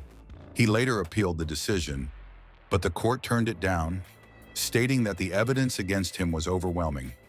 After 26 long years, justice was finally served. Following his conviction, detectives branded Ash Smith absolutely evil and said he should never be released. Jaswant Narwal, chief prosecutor for CPS Southeast, called the case one of the most complex that CPS Southeast has dealt with in recent years. In November 2015, Ash Smith appealed against his conviction on the grounds that Judge Sweeney was wrong to allow seriously harmful material to be put before the jury. However, the appeal was dismissed by Judge Davis and 2 other judges of appeal. He is currently being held at HMP Durham. In honor of Claire, local officials first named a road after her, and later they renamed a street using her last name. In 2022, a new community center was opened, proudly named after Claire Tiltman. Claire Tiltman's tragic murder left an indelible mark on Greenhithe, but her legacy endures through the community's unwavering pursuit of justice and the tributes that honor her vibrant spirit. After 26 years, Colin Ash Smith's conviction brought closure to a case that once seemed unsolvable, underscoring the resilience of Kent police and the impact of new legal measures. While Claire's parents did not live to see this resolution, her memory lives on in the road, street, and community center named after her, inspiring future generations to embody her determination and kindness. The case stands as a testament to the power of perseverance, ensuring that Claire's light continues to shine brightly in the hearts of those who knew her and beyond. This story unfolds in Canada and caught public attention due to its unusual developments. Nicole Porciello, also known as Nicole Hasselman, was a 34-year-old whose kindness and patience shone through her work in student support services at Templeton Secondary School in Vancouver. She was more than just a helper, she was a true mentor to students navigating the challenges of adolescence. At Templeton, Nicole specialized in supporting students with learning disabilities, crafting individualized plans that boosted their confidence and academic success. Her ability to listen without judgment made her a trusted figure, often staying late to help with homework or offer advice on personal struggles. The school was not just a workplace for Nicole, it felt like a second family, fostering genuine connections and support. Her colleagues viewed her as an inspiration, always approachable and willing to help, whether it was covering a shift or organizing school events. She was cherished not only for her professional skills but also for the warmth she brought to her interactions, often bringing homemade treats to staff meetings to brighten their day. Beyond Templeton, Nicole was deeply rooted in her East Vancouver community, volunteering at local food drives and coaching her son's soccer team on weekends. Her love for gardening transformed her small backyard into a vibrant oasis, where she taught her son about nurturing life and patience. She enjoyed quiet evenings reading novels or watching classic films, often sharing her insights with friends over coffee. These small moments defined her, a woman who found joy in connection and growth, always striving to make those around her feel valued. Outside of work, Nicole was a dedicated mother to her 10-year-old son, Ethan, whose sensitive and kind nature mirrored her own. Nicole successfully balanced her career with motherhood, pouring her heart and effort into both. She aimed to be a positive role model for Ethan, showing him the importance of kindness and how to make the world a better place. Their evenings were filled with rituals, cooking simple meals together, playing board games, or reading bedtime stories. She taught Ethan to stand up for others, drawing from her own experiences helping students navigate bullying. Her friends marveled at her ability to juggle demanding workdays with unwavering attention to Ethan's needs, from attending his hockey games to helping with school projects. Nicole's home was a sanctuary of love. On November 16, 2018, a tragic event changed the lives of Nicole's family and friends forever. Burnaby police reported a crash involving a 2017 charcoal gray Kia Sorento SUV at around 10 p.m. on Barnett Highway, a busy stretch illuminated by streetlights. Emergency services quickly arrived at the scene. The car was severely damaged from hitting a lamppost, its front crumpled and windshield shattered. A man was trapped inside the vehicle, and time was critical, every second counted. rescuers quickly cordoned off the area. They worked closely with police and medical teams, understanding that any delay could result in tragedy. A nearby driver, stopped at a traffic light, later told police he heard a deafening crash and saw the SUV swerve violently before impact, sparking immediate concern. Firefighters used hydraulic tools, known as the jaws of life, to pry open the mangled driver's side door, their movements precise under pressure. The man in the car remained seated as paramedics surrounded him, preparing to provide medical assistance as soon as rescuers freed him from the wreckage. After several intense minutes, the rescue commander signaled that it was safe to pull the victim out. The man was carefully removed from the damaged car and handed over to the medics, who noted his dazed expression and minor cuts. The emergency services worked efficiently, with each team member fulfilling a crucial role. Medics quickly began administering first aid, checking the man's condition thoroughly, pulse steady, breathing normal. Once they confirmed his condition was stable, they transferred him onto a stretcher and took him to the ambulance, where they started preparing for transport to Royal Columbian Hospital. The victim's name was Jan Popel, a 41-year-old real estate agent known in Vancouver's competitive housing market. At the hospital, doctors immediately conducted a complete examination and diagnostic tests, including CT scans, to identify any hidden injuries. They documented a few bruises on his arms and a mild concussion, but thankfully, no serious injuries were found. Jan's condition was stable, and his life was not in danger. Nurses monitored his vitals closely, noting his calm demeanor despite the crash's severity. After receiving the necessary medical care, he was kept under observation for 24 hours to ensure his full recovery. Police officers stationed nearby began questioning him as soon as he was cleared, sensing inconsistencies in his initial account of a mechanical failure causing the crash.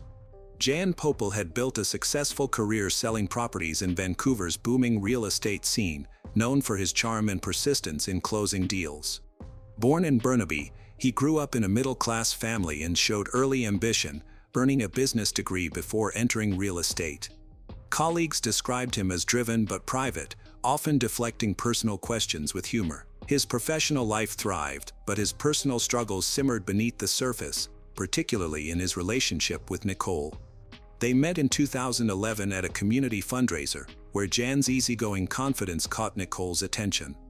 Their early days were filled with shared dreams, weekend hikes in the North Shore Mountains, late-night talks about starting a family, and plans to buy a home together. Jan's attentiveness, like surprising Nicole with flowers after a long workday, made her feel cherished. However, his insecurities emerged within a year, triggered by Nicole's growing independence and social circle at Templeton. Jan's romantic relationship with Nicole started off very well, filled with romance, deep affection, and mutual understanding. They envisioned a future together, made plans, and exchanged thoughts. However, over time, Jan began to show traits that concerned Nicole. What began as a caring desire to protect her gradually morphed into obsessive behavior. He claimed to be shielding her from negative outside influences, which led him to isolate her from friends and family. By 2013, Jan's need for control intensified, particularly after Nicole received a promotion at Templeton, boosting her confidence. He began questioning her late work hours, accusing her of prioritizing students over him. His actions escalated to checking her cell phone and social media accounts, demanding passwords to prove her loyalty. His jealousy was extreme, and he struggled to hide his aggression, often raising his voice during arguments over trivial matters like a colleague's text.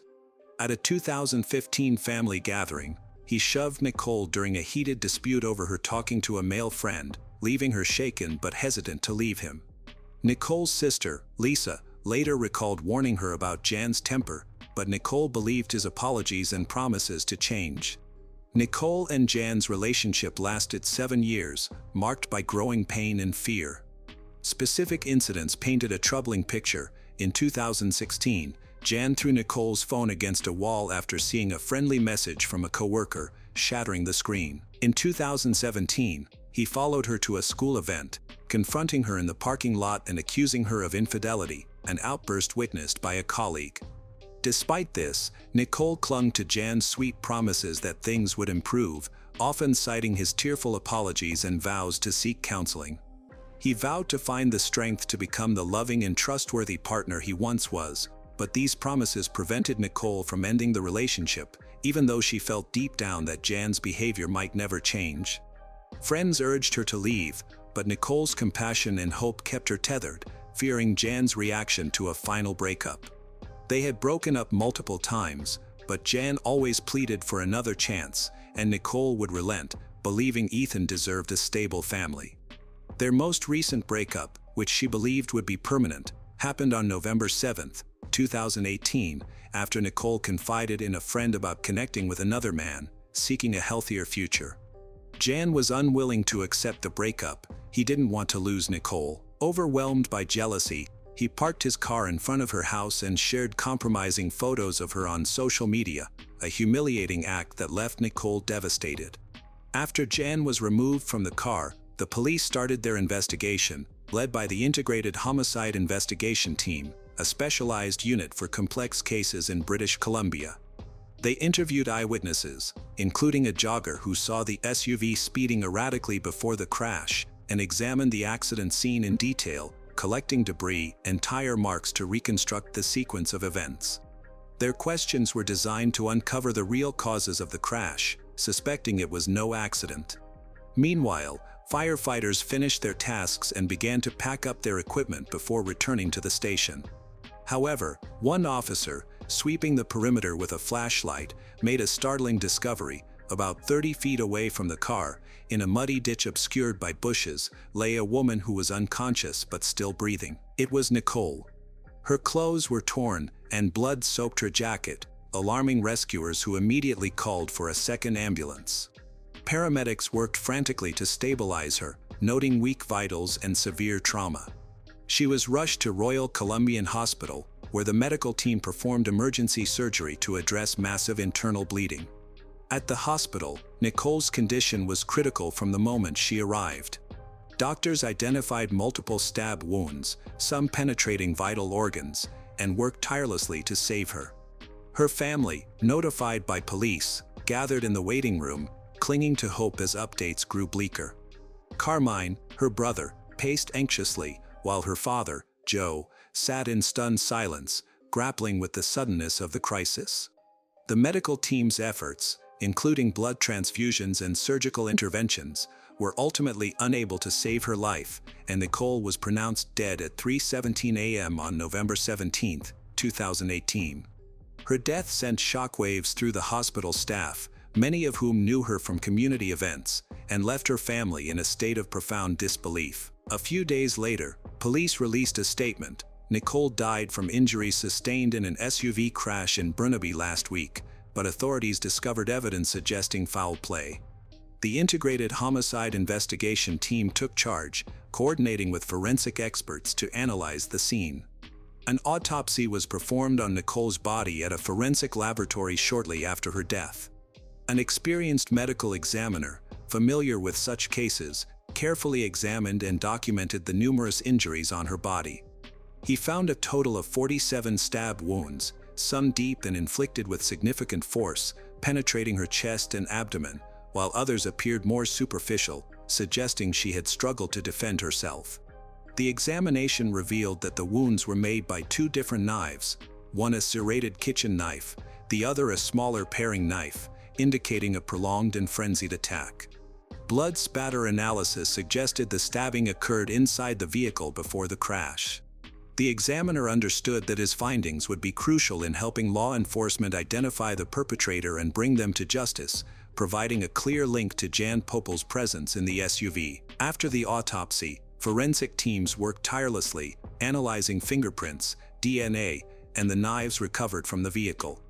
The official report compiled all expert findings, including toxicology results showing no substances in Nicole's system, ruling out intoxication as a factor.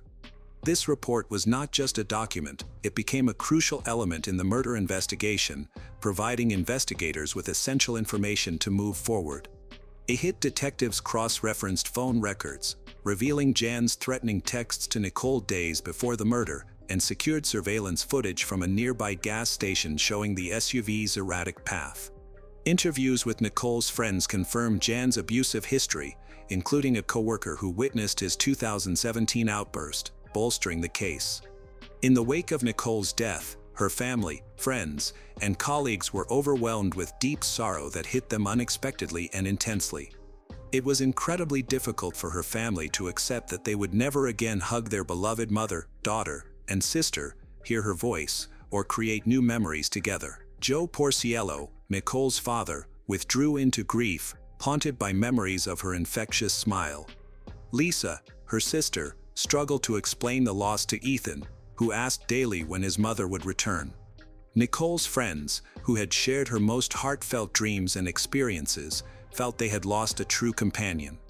They remembered how hard she had worked to rebuild her life, start anew, and pursue her happiness, particularly after years of enduring Jan's control. At Templeton, teachers and students created a memorial garden in Nicole's honor, planting her favorite sunflowers as a tribute to her nurturing spirit. The school's principal issued a statement praising Nicole's dedication, noting how she transformed lives with her empathy. The holidays were particularly difficult for Nicole's family. Her brother, Carmine Porciello, felt he would never fully accept that his little sister was gone. During family dinners, "It's impossible not to notice her empty seat," he said, indicating where she would have sat, her absence a palpable void. Ethan, now living with his grandparents, withdrew from hockey, struggling to process his mother's absence. Community members rallied around the family, organizing vigils and fundraisers to support Ethan's future, a testament to Nicole's widespread influence. On November 29, 2018, Jan Popel was arrested and charged with second-degree murder in connection with Nicole Porciello's death. A hit confirmed the incident was isolated, involving known parties, posing no threat to public safety. Detectives worked hard to gather and secure all evidence, including Jan's blood-stained jacket and the video he recorded, which became a cornerstone of the prosecution's case. Reconstructing the timeline of events was vital to the investigation. A HIT's analysis of surveillance footage, phone records, and text messages clarified Nicole's whereabouts and Jan's actions. A chilling text from Jan on November 15 read, "You'll regret leaving me," contradicting his claim of an amicable split. This organization of details revealed inconsistencies in Jan's statements, such as his assertion that the crash was accidental, and allowed investigators to assess his premeditated intent. As previously noted, Nicole and Jan's relationship spanned several years, marked by a pattern of breakups and reconciliations. 9 days before her death, Nicole told Jan their relationship was over, confiding in a friend about her hope for a new start with another man, which amplified Jan's jealousy immensely. On the evening of November 16th, Jan picked up Nicole in a rental car while Ethan was at hockey practice. They got into an argument, during which Jan pulled out 2 kitchen knives and stabbed Nicole repeatedly in the passenger seat.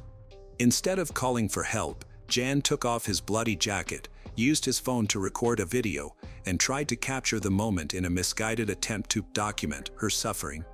In the video, Nicole could be heard gasping, "He loves she," but Jan showed no remorse, saying, "She brought this on herself." He claimed he stabbed her because he couldn't accept her moving on. After the attack, Jan drove home, leaving Nicole bleeding in the car while he went inside to send emails, including one resigning from his job. For 2 hours, as Nicole clung to life, Jan paid bills and shopped online for a TV and dishwasher, actions later described by prosecutors as callously indifferent. When he returned to the rental car, finding Nicole still alive, he allegedly decided to stage a crash to mask the murder. When Jan accelerated rapidly and crashed into a streetlight, Nicole, who wasn't wearing a seatbelt, was ejected from the vehicle, landing in the ditch where she was found. The deliberate high-speed impact, confirmed by skid marks, supported a HIT's theory of premeditation. As a result of the gathered evidence, Jan faced charges of second-degree murder. The legal process began with a preliminary hearing in 2019, but Jan's guilty plea on December 15, 2020, expedited proceedings, avoiding a full trial. Sentencing hearings, held in March and April 2021, were a difficult time for Nicole's family and friends, who filled the Vancouver courtroom seeking closure. During the sentencing, a video recorded by Jan after stabbing Nicole was shown to the court. The judge, Justice Kathleen Kerr, cautioned that it contained graphic content and urged anyone who might feel uncomfortable to exit.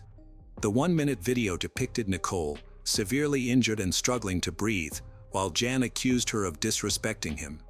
"You just took from me and disrespected me for months and years," he said, his voice cold and unyielding. Nicole's father, Joe, visibly upset, left the courtroom, unable to bear the footage. As the video played, Jan sat with his head down in the prisoner's dock. Carmine yelled, "Look at the video. Raise your head," prompting Justice Kerr to call a 15-minute break to ease tensions. After the video, 4 victim impact statements were shared. Joe described Nicole as a beautiful soul and the foundation of their family, saying, "He has destroyed our family. We cannot forgive him for what he has done." Carmine expressed that the crime left him feeling like a zombie, filled with anger and rage. Ethan, through a written statement read by a counselor, shared that his mother was his best friend and that he felt a part of his heart was lost. Nicole's friend, Sarah, spoke of her infectious positivity, urging the court to honor her memory with justice. Justice Kerr characterized Jan's actions as heartless, cruel, and self-centered, but noted his guilty plea as a sign of limited remorse. Joe disagreed, telling reporters Jan seemed unfazed, like he was on a lunch break. Jan Popel pleaded guilty to second-degree murder, which carries an automatic life sentence. The Crown sought 15 years before parole eligibility, citing the crime's brutality and Jan's abusive history, while his attorney argued for 10 years, emphasizing his plea. Neither option comforted Nicole's family, particularly her cousin, Gina Iuliano, who believed first-degree murder charges, with a minimum 25 years, were warranted given the premeditation. In the week before sentencing, Nicole's friends and family launched a social media campaign, Justice for Nicole, to highlight her death's impact and demand stricter domestic violence laws. Posts shared her story, photos from school events, and calls for systemic change, gaining thousands of supporters. In a statement to the court, Jan expressed regret, claiming he never meant for this to happen. On April 13, 2021, Justice Kerr sentenced him to life in prison with parole eligibility after 15 years, balancing the crime's severity with his plea. Nicole's family felt the sentence was too lenient, telling reporters outside the courthouse that Canada's justice system failed victims of domestic violence. Gina vowed to advocate for tougher laws, joining local groups to raise awareness. Nicole Porciello's vibrant life, marked by her unwavering kindness and dedication as a mother and mentor, was brutally ended on November 16, 2018, by Jan Popel's jealousy-fueled violence. While Popel's life sentence with 15 years until parole brought some justice, Nicole's family deems it insufficient, their pain deepened by her absence at family dinners. Her legacy endures through the love she instilled in her son and the students she guided at Templeton Secondary School, where her warmth remains a guiding light. The family's social media campaign and outspoken grief have sparked calls for stronger protections against domestic violence, ensuring Nicole's memory fuels a fight for justice. Though her loss leaves an unfillable void, Nicole's spirit inspires a commitment to a safer, kinder world. It was a cold, quiet night, but something frightening was about to unfold in the woods near Altrincham. A car stopped on the deserted road. The driver, a 19-year-old, got out and looked around nervously. In the passenger seat was Alex Rada, only 15 years old and unaware that this night would change his life forever. What began as a secret between them had grown into something dangerous. Trust had been broken, emotions were running high, soon everything would take a deadly turn. But what really happened that night? The Rhoda family enjoyed a quiet and happy life in a village in Cheshire, northeastern England. Their home was warm and welcoming, shared by Lisa, her husband Adam, and their first child, Adam Jr. For many years, they had hoped to grow their family. Nearly a decade later, their dream was realized in what Lisa called a miraculous event. On March 5, 2004, they welcomed their second son, Alex Rada. As Alex grew up, Lisa noticed he had interests that were different from many other children. He enjoyed playing with her makeup and handbags. When he turned 13, Alex bravely told his parents a personal truth: he was gay. Lisa and Adam had suspected this for a while and welcomed his disclosure with open arms, offering their full support. However, Adam was worried, not about Alex's identity, but about how society might react to him. Unfortunately, his concerns were valid. At school, Alex faced teasing from some classmates, especially from boys who had difficulty accepting those who didn't fit their expectations. Despite this, Alex remained confident. Unlike many of his peers, he never felt the need to hide who he was. At Holmes Chapel Comprehensive School, Alex formed a close group of friends, predominantly girls. They cared for him deeply and supported him completely. These friendships acted as a shield when he faced unkindness, helping him thrive without letting negativity affect him. Full of joy and confidence, Alex was known for his infectious laughter. A bright student, he was also very active on social media, where he enjoyed sharing snippets of his life, his singing, dancing, and laughter. One of his accounts had gained over 4,000 followers. He had a uniquely close relationship with his father, one that resembled friendship. By the time Alex turned 15, he had become quite popular, with his phone frequently buzzing with messages from friends and admirers. However, one message he received one evening particularly caught his attention. It was from Matthew Mason, an older boy known for his mysterious online presence. Something about it made Alex pause. Matthew was a 19-year-old from the neighboring town of Ollerton. He grew up in a wealthy and religious family, living on a large estate valued in the millions. Every Sunday, they attended church together. At school, Matthew was known for being composed. Like Alex, he graduated from Holmes Chapel Secondary and went on to study agricultural engineering. He was a member of the Young Farmers Organization and worked part-time as an apprentice mechanic. In his spare time, he enjoyed fishing with his father, with whom he had a strong bond. At that time, Matthew was also dating a girl named Caitlin Lancashire. In October 2019, Alex shared with Georgia, one of his closest friends, that he had been receiving messages from Matthew. Georgia was surprised because she had known Matthew from school and had never seen him show any interest in men or suggest that he was bisexual. The situation felt strange. Alex and Matthew were from completely different backgrounds. They had never associated with each other socially. Without social media, they might never have met. Georgia warned Alex to be cautious. However, as the messages kept coming, Alex began to feel excited. He added Matthew as a friend on a social media platform, and their conversations quickly became more frequent. For Alex, this felt like the start of something special, his first experience with love. He had never been in a relationship before, and it was exhilarating, as if he was entering a whole new world. Initially, Alex and Matthew's exchanges were light, casual, but over time, they grew flirtatious and more intimate. Matthew complimented Alex's looks. Soon they began sharing photos. One night, after drinking too much at a bar, Matthew made a poor choice. He sent Alex an explicit photo of himself.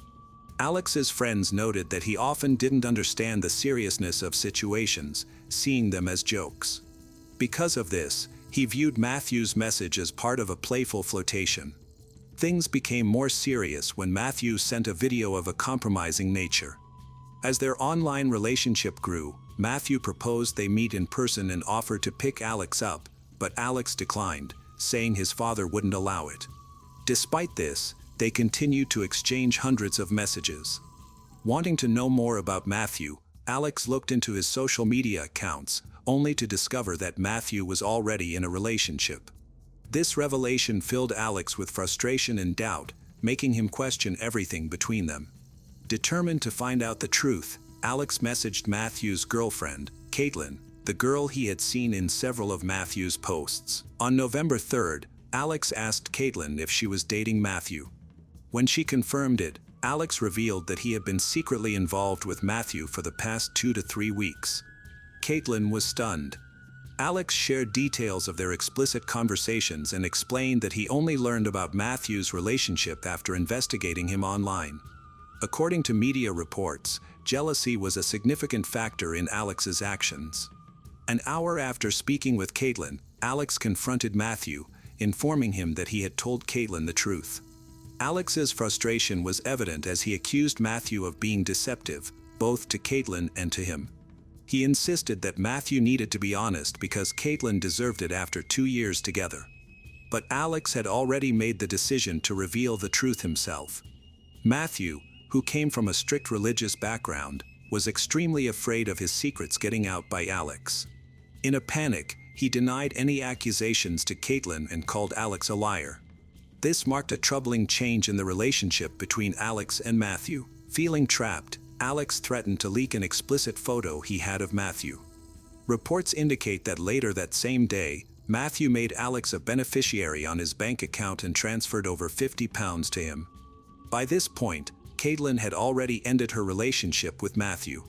Despite their issues, on November 9th, Alex and Matthew met in person for the first time and became physically involved. Their secret relationship continued over the next 2 weeks. While everything seemed fine to outsiders, the payments to Alex didn't cease. Matthew was not ready for the truth to surface, but everything came to a head on December 12, 2019. After weeks of threats and pressure, Matthew lost control. On that cold, rainy night, he picked Alex up from his home and drove him to a remote forested area near Altrincham, claiming they were going to have another intimate encounter. However, once they arrived, Matthew violently attacked Alex with a wrench he had brought along. After committing this brutal act, Matthew drove to a friend's farm, hoping to destroy any evidence linking him to the crime. To create an alibi, he then casually went to 2 different bars, meeting friends for drinks as if nothing had happened. At one bar, he took a selfie and shared it on social media, further emphasizing his facade of a typical night out. Later, he even took a picture of himself smiling in bed, with his bare torso showing, which he sent to Caitlin to strengthen his alibi. In the middle of the night, he discovered Alex's phone on the passenger seat of his car. Aware of the damaging information it contained, he quickly disposed of it. As the night went on, Matthew returned to the forest. He attempted to move Alex's lifeless body to the roadside and tried to lift him into his Renault Clio. However, after several unsuccessful attempts, he abandoned the body there and walked away. Alex's parents were becoming more and more worried about his disappearance. After they were unable to contact him, they reported him as missing. Soon, the police, friends, and family were all frantically searching for him. A police officer from Cheshire texted Matthew, asking him to reach out regarding Alex's disappearance. By morning, the stark reality emerged. Garbage collectors stumbled upon Alex's severely disfigured body, found half-naked and bearing multiple wounds.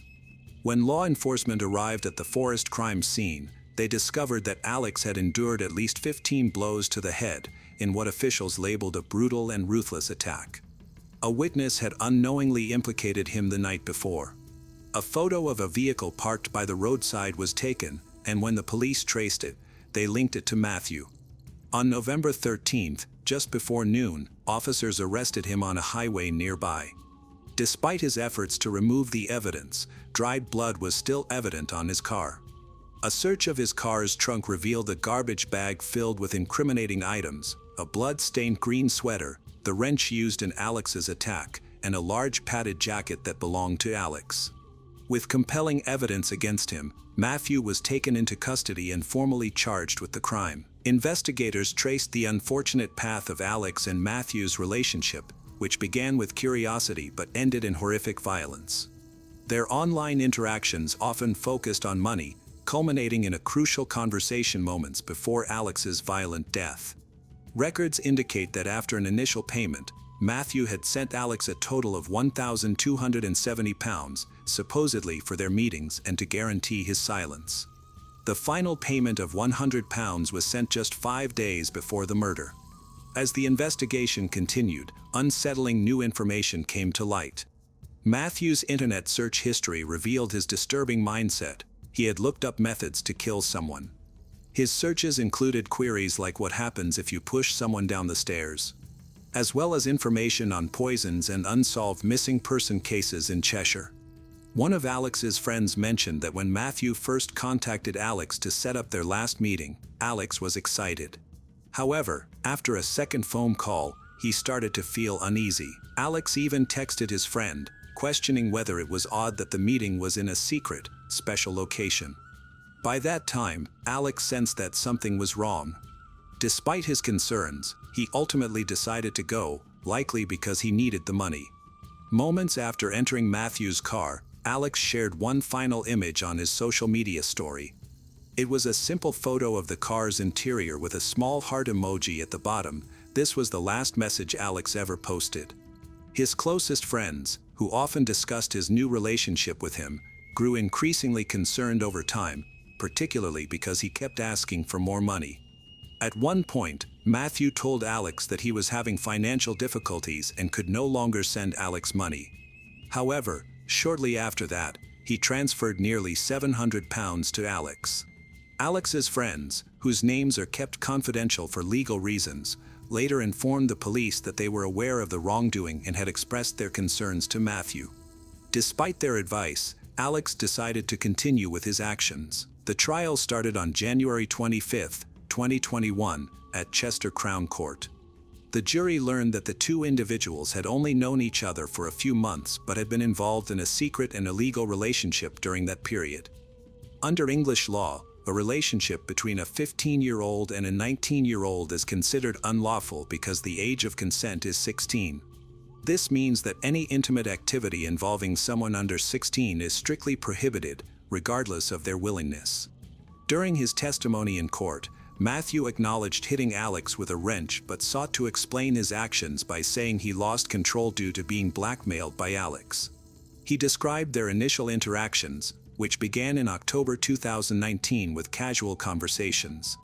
Over time, however, Alex reportedly started sending late-night messages that included personal and suggestive inquiries, such as whether Matthew was clothed. He also claimed that Alex had attempted to attack him prior to his death. Matthew mentioned that he was struggling financially and had lost friends, family as a result of the situation. Although he did not clearly specify what the payments were for, he insisted that he was under immense pressure. Furthermore, he expressed feelings of shame and discomfort after becoming intimate with Alex. At one point, Matthew recognized that his actions were wrong, not only because Alex was male but also due to his age. During the trial, prosecutors shared all the details of Alex's conversations with Caitlin, who was Matthew's girlfriend at the time. One of the detectives strongly disagreed with Matthew's assertion that the murder was spontaneous. The detective argued instead that Matthew had carefully planned the attack and had tricked Alex into going to a secluded place, thinking that no one would discover his intentions. During the victim impact statements, Alex's parents, Adam and Lisa, honored their son with heartfelt words, describing him as a beautiful and loving child. Through tears, Lisa shared that losing a child in such a horrific way felt like living in hell. She highlighted that Alex was raised in a loving environment, not a fearful one, and he was always proud of himself, never needing to hide or pretend. Lisa condemned Matthew's actions, noting that despite his early admission of guilt, Matthew put their family through additional trauma in a selfish effort to lessen his sentence. She expressed that he didn't consider the immense pain he caused both families. Lisa described Matthew as the most selfish and calculating person she had ever met, criticizing his attempts to blame Alex and tarnish his reputation. During the trial, Adam reflected on his son as a cheerful and respectful young man who always considered other people's feelings. He acknowledged that he could never fully recover from the loss and that their lives would be forever changed. After a month-long trial and over 9 hours of jury deliberation, the jury rejected Matthew's account of the events and found him guilty by a majority vote of 10-2. As he sat in the defendant's chair, crying, the judge announced his sentence. Because he used a weapon during the crime, the mandatory minimum sentence was set at 25 years. The judge characterized the murder as premeditated, indicating it was carefully planned and executed with no remorse. He noted that although Alex may have initiated contact, Matthew not only responded but also actively encouraged an intimate relationship. The judge emphasized that Matthew was significantly more experienced than Alex, who was still young and emotionally immature. Additionally, he stated that Matthew had intentionally created the situation.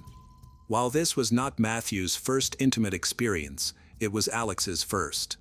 The judge concluded that Alex's naive demands were influenced by the intimate offenses committed by Matthew, so the responsibility for what happened did not lie with Alex. In deciding Matthew's sentence, the judge emphasized his total lack of empathy, his complete disregard for the victim and the victim's grieving family. As a result, in January 2021, he was sentenced to life in prison, with a minimum of 28 years before being eligible for parole. However, on June 2021, Matthew's legal team filed an appeal against this sentence. After considering both written and oral arguments, a panel of 3 appellate judges concluded that the original sentence was too long and reduced the minimum term from 28 years to 26 years. Matthew faced a deep internal conflict as he struggled to accept his own gender and feared rejection. This unresolved conflict caused him unimaginable pain and destruction. In his desperate attempt to avoid confronting his reality, he not only compromised his own future but also hurt someone who accepted him without shame or fear. The story of Meredith Lynn Sullivan Chapman, 33, captured national attention and was one of the most talked about cases of 2018. Born on January 31, 1985, in Newark, Delaware.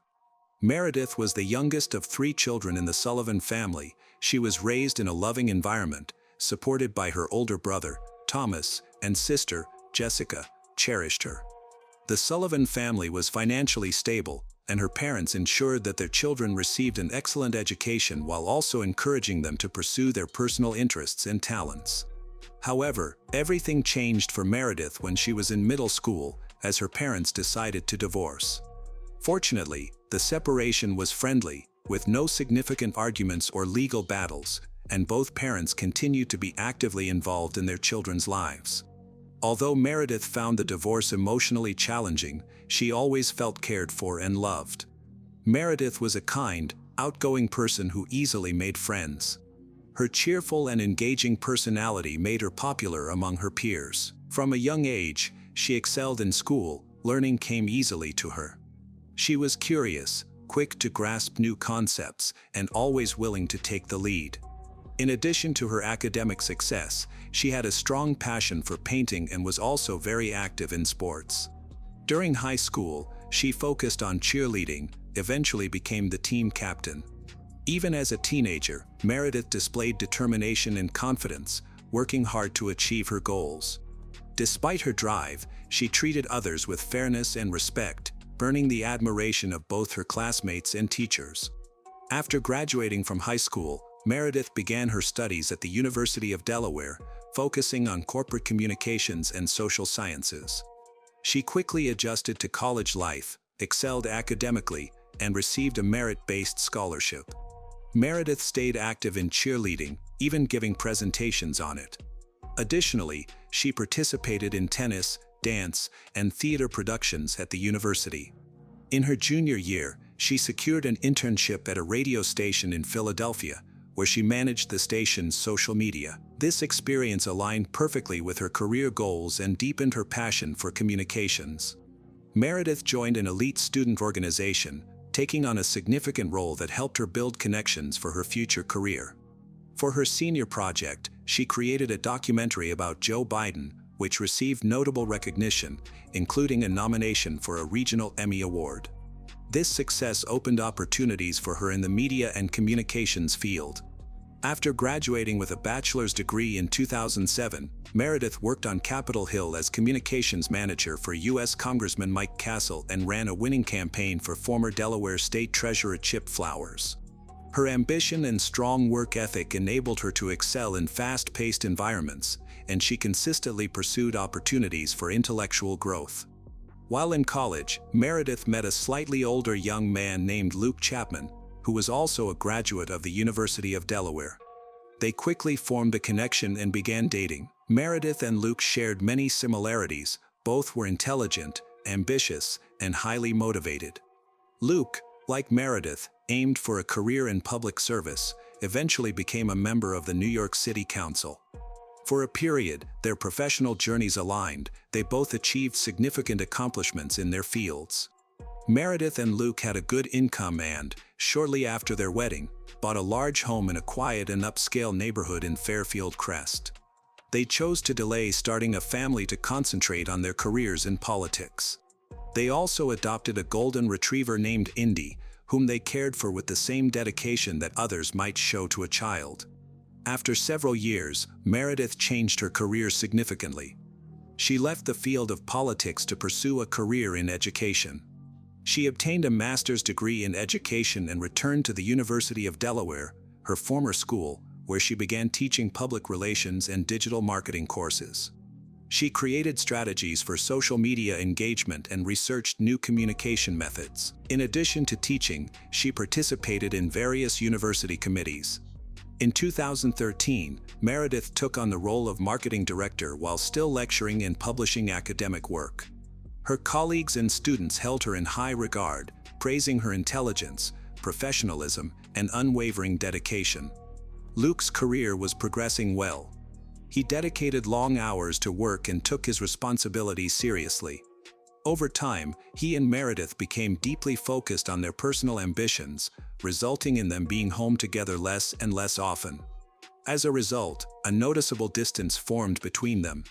Although they appeared to have a perfect relationship on the outside, the connection between them had faded. Conversations about starting a family had stopped, and their marriage felt more like a formality than a true partnership. However, neither of them rushed to end the relationship, as their living arrangement was functioning adequately. They cohabited more like roommates than spouses, managing their own finances and daily routines separately. There were no fights or confrontations. In public, they projected an image of happiness. No one in their social circle knew what was really happening behind closed doors. In 2016, Meredith chose to re-enter politics, this time as a candidate rather than an assistant or staff member. Driven and ambitious, she launched her campaign to challenge the current senator for Delaware's 8th District, David Sokolow. Her campaign gained momentum, and she had a good chance of winning. Ultimately, she lost by a narrow margin of less than 5%. After the election, Meredith returned to her career in education and focused on advancing her academic work. By 2017, she decided to hire an assistant, specifically a creative director, to oversee marketing efforts. She posted the job online and received numerous applications. Meredith personally interviewed each candidate, but one, a 49-year-old named Mark Gerardo, particularly impressed her. He met all the qualifications for the role in terms of experience and skills. During the interview, he made a positive impression and agreed to start working immediately. At that time, Mark was living in North Carolina but was ready to move for the position. He had been married to Jenner Gerardo, but she stayed behind initially to sell their home and finish other obligations before relocating to join him. Mark proved to be a thoughtful, intelligent, and well-educated person with a strong background in marketing. He exceeded expectations right from the start. He quickly built a good working relationship with his new supervisor, and they found common interests almost immediately. Mark was 16 years older than his young boss. At that time, Meredith had grown emotionally distant from the husband she had been with for nearly 10 years, as both were heavily focused on their careers. Mark's situation was more complex. He had been married for almost 25 years and had remained committed to his wife during that time. As co-workers, they developed a close bond. Their teamwork was seamless, and they had a silent understanding of each other. Mark was dependable, efficient, and skilled. However, beneath their professional connection, a deeper relationship was beginning to form, unnoticed by others. For Meredith, Mark became more than just a trusted colleague. She felt comfortable sharing her personal thoughts and feelings with him, which meant a lot to her. In her busy pursuit of success, she had little time for friends, family, or meaningful conversations. Even her husband felt more like a stranger than a partner. But with Mark, she felt calm, safe, and truly understood. She eventually stopped resisting and invited him to spend time together outside of work. Just 2 weeks after Mark moved to Newark, Meredith suggested they meet after work at a local bar to relax. She wanted to have a conversation in a more casual setting. That evening, Mark opened up to her and, for the first time, shared his story. Mark Gerardo was born in 1968. His parents were strict and deeply religious, enforcing high standards of obedience and discipline in their large family. From an early age, Mark understood the importance of hard work and performed well in school. When Mark was 18, he met Jen Eyre, who was 16 and working as a waitress at a fast food restaurant. He often visited the restaurant, captivated by the girl behind the counter, but he never mustered the courage to talk to her or share his feelings. Jen Eyre and her family eventually moved to a nearby town, causing her to lose touch with Mark for several years. In 1990, they met again at a local shopping center where Jen Eyre worked as a sales associate. Mark was excited to see her but felt too shy to make a move. Noticing this, Jen Eyre took the initiative and asked him out first. Their relationship quickly grew deeper, and in 1992, Mark proposed. Jen Eyre happily accepted, and less than a year later, they got married. Mark and Jen Eyre, newly married, settled in Indianapolis, Indiana, where they purchased a home together. At this point, Mark had completed his degree in graphic design and landed a well-paying job in that field. Jen Eyre was successful as a real estate agent, so they enjoyed a comfortable lifestyle.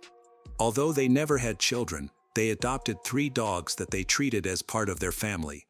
To their friends, neighbors, and relatives, Mark and Jen Eyre appeared to be a perfect couple, deeply in love and genuinely happy. They rarely had public disagreements. Their home was known for its peaceful atmosphere. Both were strong, independent individuals with stable incomes and lives. By the mid-2000s, after being together for over 20 years, the Gerardos faced difficulties. Mark experienced the loss of both his parents in a short time, while Jen Eyre, who had put a lot of effort into starting her own business, encountered significant financial troubles. Overwhelmed by emotional and financial stress, they decided to make a big change in their lives. They sold their house and moved to the peaceful town of Greenville, South Carolina. Mark quickly secured a stable job in marketing, while Jen Eyre opted to focus on family life as she looked for the right job opportunity. During this time, they traveled a lot and spent quality time together. The emotional distance that had developed between them began to disappear. Their relationship rekindled, and for a year and a half, they experienced what felt like a second honeymoon. In 2017, Mark started looking for new job opportunities to find a more fulfilling role with better pay. During his search, he found a job posting from Meredith. The couple was not afraid of the move. Mark went ahead first because the job needed him to start right away, while Jen Eyre stayed behind to sell their house and take care of local affairs. She planned to join him in Newark about a month later. That evening, Mark shared his story with Meredith, who listened carefully. In return, she talked about her own life, including her career successes and the slow deterioration of her marriage. As they talked, they connected on a deeper level, feeling as if they had known each other for years. They built a strong sense of trust and stayed at the bar until late at night. Afterward, they went back to Mark's apartment and spent the night together. This marked the beginning of a private relationship that they kept hidden from others. They continued to see each other secretly, often meeting at Mark's place while his wife was out of state. For Meredith, starting a romance with Mark didn't pose any real challenges. Her marriage to Luke had long become a mere formality. For Mark, the situation was much more complicated. First, he had never cheated in his 25 years of marriage. Second, he found himself unexpectedly attracted to Meredith, who was much younger than him. Third, he knew that Meredith was still legally married, just like he was. Despite these issues, Mark and Meredith's relationship continued even after Jen Eyre moved to Newark. From the beginning, Jen Eyre felt that something was off. She sensed that another woman had been in their new home, but she chose not to confront her husband right away. Instead, she decided to gather information to confirm her suspicions. Mark often worked late and became more distant from his family. When Jen Eyre asked him about it, he attributed his behavior to tiredness and a heavy workload. Their physical closeness had almost vanished. This continued for several months until Jen Eyre confronted him about the possibility of infidelity. Mark denied it. Although he attempted to end his affair with Meredith, their bond was too strong, and after a short break, they resumed their secret meetings. Meredith had made a decision. After discussing it with her husband, Luke, they agreed to proceed with a peaceful divorce. On February 14, 2018, Valentine's Day, Jenner confronted Mark. She revealed that she was aware of his affair with his boss. She had hired a private investigator who followed Mark, took compromising photos, and recorded the locations where he met Meredith. With this evidence, Mark had no escape. However, he tried to justify his actions, assuring Jenner that he would end the affair to save their marriage.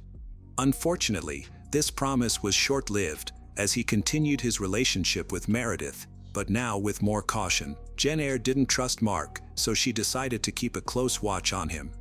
She placed a GPS device in his car and installed monitoring software on his phone and computer. She sewed listening devices into Mark's clothes to secretly record his conversations when they were apart.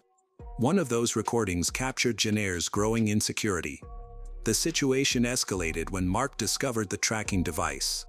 Realizing he could no longer put off an important decision, he told Jenner that he had fallen in love with Meredith, his boss, and wanted to be with her. He also announced his plans to file for divorce. This news was a severe shock for Jenner, who was 47 at the time. After nearly 25 years of marriage, her husband was leaving her for a younger woman. To make things worse, they had recently moved to a new city, and Jenner had not yet found a job. This left her feeling financially unstable, emotionally unsupported, and lost. Her life felt like it was falling apart, and she was struggling to cope. By early March 2018, Meredith completed her divorce from Luke and was no longer tied to any commitments. She anticipated that Mark would also finalize his divorce soon, but his situation was more complicated. Due to specific legal requirements in their new state, Mark needed to establish residency before he could file for divorce, and they had only recently moved. At the same time, Meredith resigned from her job at the University of Delaware. She was about to start a new role as Vice President and Chief Marketing Officer at Villanova University, one of Pennsylvania's top institutions. Additionally, she received an offer for a leadership position at Ruffalo Noel Levitz, a prominent consulting firm specializing in higher education strategy. On April 5th, Meredith moved into her new home in Radnor Township, Pennsylvania. She was gradually getting settled, and about a week later, Mark joined her. He had also left his previous job and started a new role at Villanova University as Meredith's personal assistant. It felt like a fresh start for the couple, a promising new chapter. They just needed to complete a few final steps to fully embrace this new beginning, but they were unaware that a deadly threat was already approaching. Hurt and betrayed, Jenner began plotting a disturbing act of revenge. On April 23, 2018, Mark and Meredith had plans to meet at a local restaurant to celebrate a fresh start. Before heading to the restaurant, Meredith stopped by her house to change clothes while Mark ordered their meal and waited for her. As time went by, Meredith didn't arrive, and she wasn't answering her phone, making Mark uneasy. Suddenly, he received a series of alarming messages from Jenner, filled with anger and resentment. She wished him endless misery, and then he received a photo that shocked him. It was a picture of Meredith's kitchen. In a panic, Mark abandoned everything and rushed to Meredith's house. When he arrived, he saw her car parked in the driveway. A black Chevrolet was also parked down the street, but Mark didn't pay much attention to it at the time. The lights were on inside the house, and the front door was unlocked. However, as soon as he stepped inside, he was met with silence. He went directly to the kitchen, was horrified to find Meredith, 33, and Jenner, 48, lying on the floor in large pools of blood. It was too late for them, both died from gunshot wounds. Mark screamed and rushed outside. His cries alarmed the nearby neighbors, who quickly called for emergency services. Initially, investigators thought Mark might have been involved in the incident due to his emotional struggles and complicated relationship with Jenner. However, this theory was quickly dismissed. The weapon was discovered under Jenner's body and contained only her fingerprints. Authorities concluded that the act was premeditated, followed by her own self-harm. Before the incident, Jenner had sent several emails to a close friend expressing her intentions to do something drastic. Later evidence showed she had spent around 2 weeks preparing for this. She bought a firearm, rented a car, and collected items for a disguise. Jen Eyre also managed to find Meredith's new address on her own. For an entire week, she observed the couple's activities. Neighbors reported seeing a woman in a wig driving a black Chevrolet and lingering in the area, but she did not seem threatening. Mark also remembered noticing the car but thought it belonged to someone from the neighborhood. Jen Eyre had closely observed Meredith's routine and was aware of when they typically returned home. On the day of the incident, she arrived early, parked her car a few blocks away, and approached their house. She gained entry by breaking a window in the backyard and quietly entered. It is believed her intention was to confront, kill both Mark and Meredith before taking her own life. However, things did not go as planned. Meredith came home alone. Investigators later discovered that Meredith had taken out a life insurance policy valued at $500,000 about a year and a half prior, naming her ex-husband, Luke, as the beneficiary. After the divorce, this designation had not been changed. As a result, Luke Chapman became a person of interest as authorities looked into possible indirect involvement in the case. However, this theory was ultimately ruled out due to insufficient evidence. The investigation took only a few days, and authorities quickly closed the case, concluding that the responsible person was deceased, that there were no other suspects. Mark was exonerated but faced significant public and media scrutiny. Rather than withdrawing, he decided to speak out, giving interviews and appearing on talk shows to discuss the events in detail. A year later, Mark released a memoir detailing his relationships with both women and the circumstances surrounding the tragic incident. He expressed how deeply the experience affected him, noting that he never expected the woman he had been with for nearly 25 years could do something so devastating. While the book became a bestseller and was generally well received, public opinion was mixed. Some critics accused him of exploiting the situation and profiting from the tragedy by sharing his personal story. Meredith's family sued Luke after he refused to return the life insurance money he received after her death. The court ruled in his favor, ordering him to return only 10% of the total amount to her family, as the judge found no malicious intent on his part. Meredith had not expected to die and had not updated her policy before her passing. After she died, her remains were cremated, and her urn was given to her parents. Jen Eyre Gerardo was buried in her hometown of Fort Wayne, Indiana. Many still believe that Mark was also meant to be a victim that night but narrowly escaped a tragic fate. In 2012, a 17-year-old girl named Jessica Evans was living with her mother, Chris. Just before summer vacation, she met 22-year-old Jacob Wheeler, who had recently moved across the street to his brother's house. They connected at a party and quickly developed a bond. Jacob was a quiet country boy who had recently returned from a 3-year stint in Iraq. Although he was 5 years older than Jessica, Chris felt reassured and trusted him. On August 26, 2012, Jessica asked Chris for permission to join Jacob on a night fishing trip at the Little Wabash River, a popular location. Initially hesitant, Chris eventually agreed after Jessica persuaded her, but insisted that Jessica be careful and return home by 5 a.m. She assured her mother that she understood and would return to her sister Megan's house at that time to babysit her nephew Miles. Little did she know that this fishing trip would be her last. Just before midnight, Chris called Jessica to check on her. Jessica assured her mother that she was fine and that she and Jacob were nearly done fishing and would be home soon. However, when Chris woke up at 5 the next morning, she realized that Jessica had not returned home. This was unusual, especially since Jessica had plans to babysit her nephew. Concerned, Chris tried calling Jessica's cell phone, but there was no answer. She also sent text messages that went unanswered. Chris felt something was wrong. She was sure Jessica would inform her if plans changed. Chris went to Jacob's house, but his brother Jeremy said that Jacob hadn't come home either. Jeremy wasn't worried because he believed Jacob could handle himself. However, by 9 a.m., Jessica's family was beginning to worry. Chris thought it was possible that Jacob's truck had broken down or that they were stuck somewhere.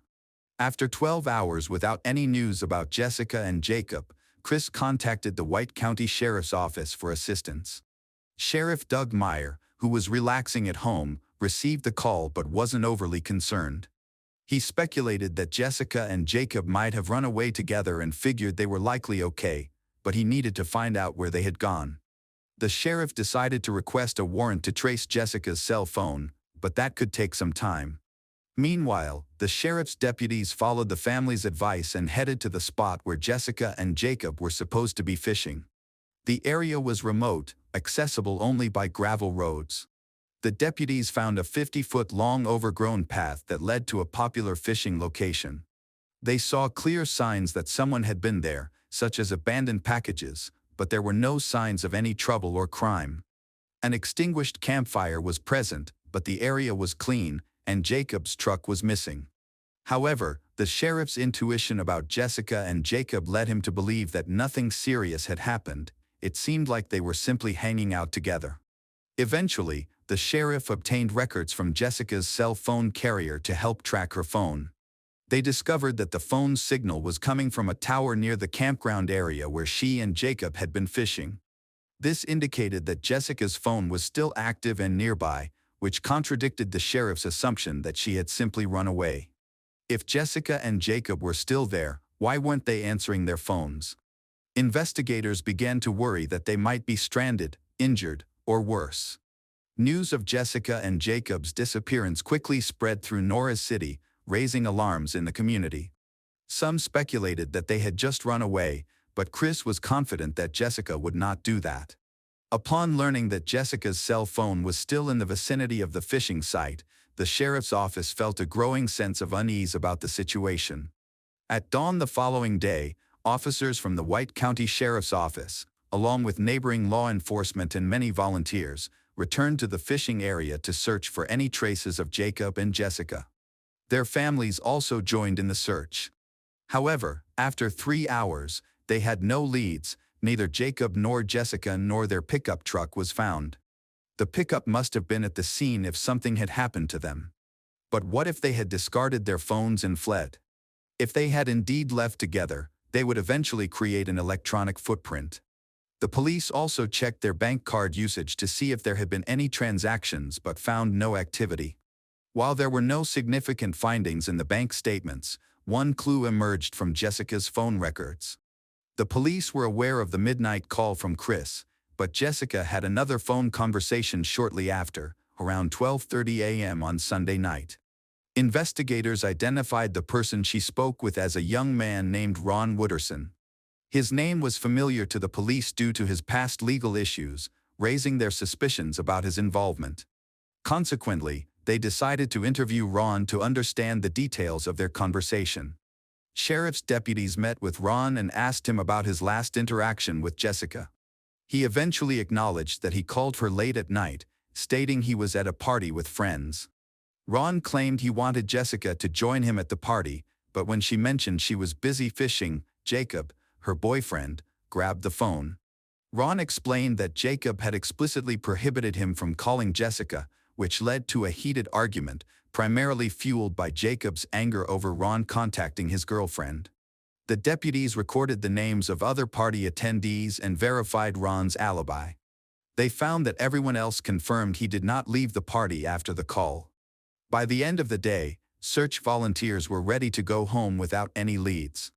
However, one of Jacob's friends, while riding an ATV, discovered a pickup truck hidden in the woods behind an old farmhouse, about 2 miles from where Jacob and Jessica had been fishing. It turned out to be Jacob's truck. The situation quickly became distressing when they found a woman's body in the back of the truck, shot twice in the head. Her condition raised further alarm. She was partially clothed, with some of her clothes strewn on the ground nearby. Investigators suspected that more than just a murder had occurred. The victim had no identification, but in such a tight-knit community, that was not a significant issue. Some of the investigators recognized Jessica from her entire life, and it became clear that they had just discovered her body. The discovery of Jessica's body marked a turning point. This suggested that she may have met with a man before her death and may have fought back. Authorities hoped that the coroner could obtain DNA evidence from the crime scene. The police searched the area around the pickup and found shell casings that matched the 2 wounds on Jessica's head. The casings were located on the right side of the truck, next to a large bloodstain, indicating that Jessica had been shot at that location. As investigators examined Jacob's pickup truck, which was filled with fishing gear and personal belongings, they noted that Jacob was missing. A crucial clue emerged when they discovered blood in the driver's side cab of the truck. Blood samples were sent for DNA testing to determine whose blood it was and to locate Jacob. Law enforcement began to consider Jacob as a potential suspect, questioning whether he was a victim himself or if he was responsible for Jessica's death. Community suspicions arose, with some believing that Jacob, a veteran, had the skills to commit murder. Speculation swirled that a late-night phone call from Ron might have triggered a violent reaction from Jacob. Investigators grew increasingly concerned about Jacob's mental state, particularly if he felt he was losing Jessica. The day after Jessica's body was found, the police obtained a search warrant for Jacob's brother's house, suspecting that Jacob might be hiding there. Although they didn't find him, they discovered that one of his guns was missing. Jeremy, Jacob's brother, said there was no reason to worry. Jacob had simply taken the gun for a fishing trip, which he considered normal. However, investigators became concerned when they learned that the missing gun was a .22, matching the shell casings found at the crime scene. Despite this, Jacob's family insisted he was innocent, believing that he would have put his life on the line to protect Jessica if she had been in danger. As the week went by, the search for Jacob intensified. Police from multiple counties joined forces, deploying search teams, K-9 units, and aerial surveillance to locate him. The White County Crime Suppression Unit even offered a $2,000 reward for information leading to Jacob's capture. This reward prompted several calls to the sheriff's office with tips, but one was particularly noteworthy. An employee at a gas station located 12 miles from where Jessica's body was found reported seeing Jacob buy a pack of cigarettes on Sunday night, about a day after he and Jessica disappeared. The employee noted that Jacob was wearing a camouflage hooded sweatshirt and recalled seeing an ID card in his wallet that appeared to belong to Jacob Wheeler. This made Jacob the primary suspect in Jessica's case. As time passed, it seemed increasingly likely that Jacob was on the run. Investigators visited the gas station to review surveillance footage, where they spotted a man in a hooded sweatshirt who partially obscured his face and avoided looking directly at the camera. Although it was a warm night and would have been uncomfortable in such attire, it was difficult to confirm with certainty that he was Jacob. The man quickly purchased cigarettes and left the store. While the footage from one camera did not reveal his face, a second camera outside captured him getting into a car driven by a woman, a person one of the sheriff's deputies recognized. Police quickly went to the woman's home, where they saw the car from the gas station video parked nearby. When questioned by investigators, the woman admitted to driving the man to the gas station but insisted he wasn't Jacob, claiming he was her boyfriend instead.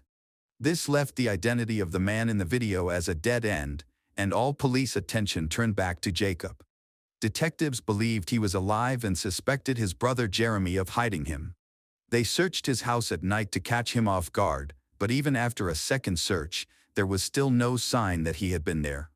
After Jacob disappeared, his brother and father were certain he had nothing to do with Jessica's death.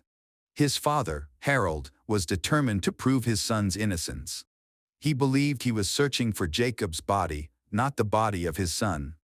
6 days later, Sheriff Doug Meyer received a call from Harold, who mentioned that he had discovered something that others had overlooked. He believed he saw car parts in a wooded area just a quarter-mile from where Jacob and Jessica were camping. Investigators decided to follow up on this lead and found some car parts, specifically pieces that belonged to the fender of a pickup truck.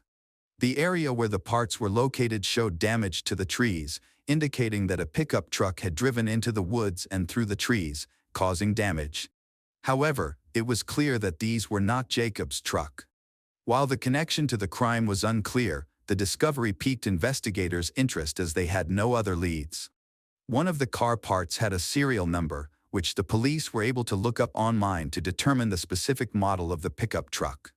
In a small town, it's relatively easy to track down such a vehicle. One of the sheriff's deputies was familiar with a man named Danny Costin, a 36-year-old electrician from White County, who drove a similar truck. But could he be involved in a violent crime? Danny had never caused trouble, had no criminal record, and was a well-known member of the community. Investigators decided to visit his workplace to speak with him. They found his pickup truck in the parking lot, which had considerable damage consistent with the parts discovered in the woods. As the investigator examined the pickup truck, Sheriff Doug Meyer questioned Danny about the damage. Danny explained that he had gone fishing on the Little Wabash River but had difficulty launching his boat because he was very drunk. He couldn't remember much from that night, but he did recall that it had been around 1 a.m. on the same night that Jacob and Jessica went fishing. He insisted that he didn't see anyone else in the area during his time there. Meanwhile, investigators made a significant discovery. They found a considerable amount of blood in the back of Danny's pickup truck. He was visibly shocked when they informed him about it. The sheriff advised Danny that if he had anything to share, he should do so now. Danny then revealed that he had been in the woods that night and had witnessed Jacob attack Jessica twice. However, this account did not clarify why there was blood in his truck. Forensic analysis confirmed it was human blood. Investigators took Danny to the police station for further questioning. He reiterated that he was drunk, went to the Little Wabash River, and encountered Jacob and Jessica. He mentioned that Jacob had gone into the woods, leaving him alone with Jessica. Danny claimed that Jessica had come on to him of her own accord. He said they went to his truck and parked 2 miles away behind an abandoned farmhouse. According to him, they had consensual intimate contact until Jacob found them in the dark. An argument broke out between Jacob and Jessica, during which Jacob attacked her. Danny stated that he felt scared when Jacob approached him, leading to a struggle during which the gun went off, injuring Jacob. He claimed this shot was accidental. In a panic, he placed Jacob in the back of his pickup truck, worried that no one would believe his story of self-defense, so he concealed the body where it wouldn't be found. Danny provided detailed information about where he had left Jacob's body. The police were skeptical of Danny's story, as it did not align with Jessica's character. His account of how Jessica willingly came with him, only for Jacob to show up unexpectedly, seemed implausible. Ultimately, it was determined that he had attacked Jacob, thus confirming the suspicions held by Jacob's family. Consequently, Danny Costin was arrested. Investigators followed Danny's directions to find Jacob's body, venturing deeper into the woods along a dirt road. After 6 days of searching, they discovered Jacob's body with a bullet wound in his head. Forensic evidence contradicted Danny's claims. Blood found in Jacob's pickup truck, which belonged to Jacob, did not align with Danny's narrative. He had previously stated that he placed Jacob's body in his own truck, raising questions about the source of the blood. During a reinterrogation, inconsistencies in Danny's account led him to admit the truth. He explained that he attempted to drive his truck to launch a boat, but, being very drunk and faced with dense woods, he sought help from Jacob and Jessica.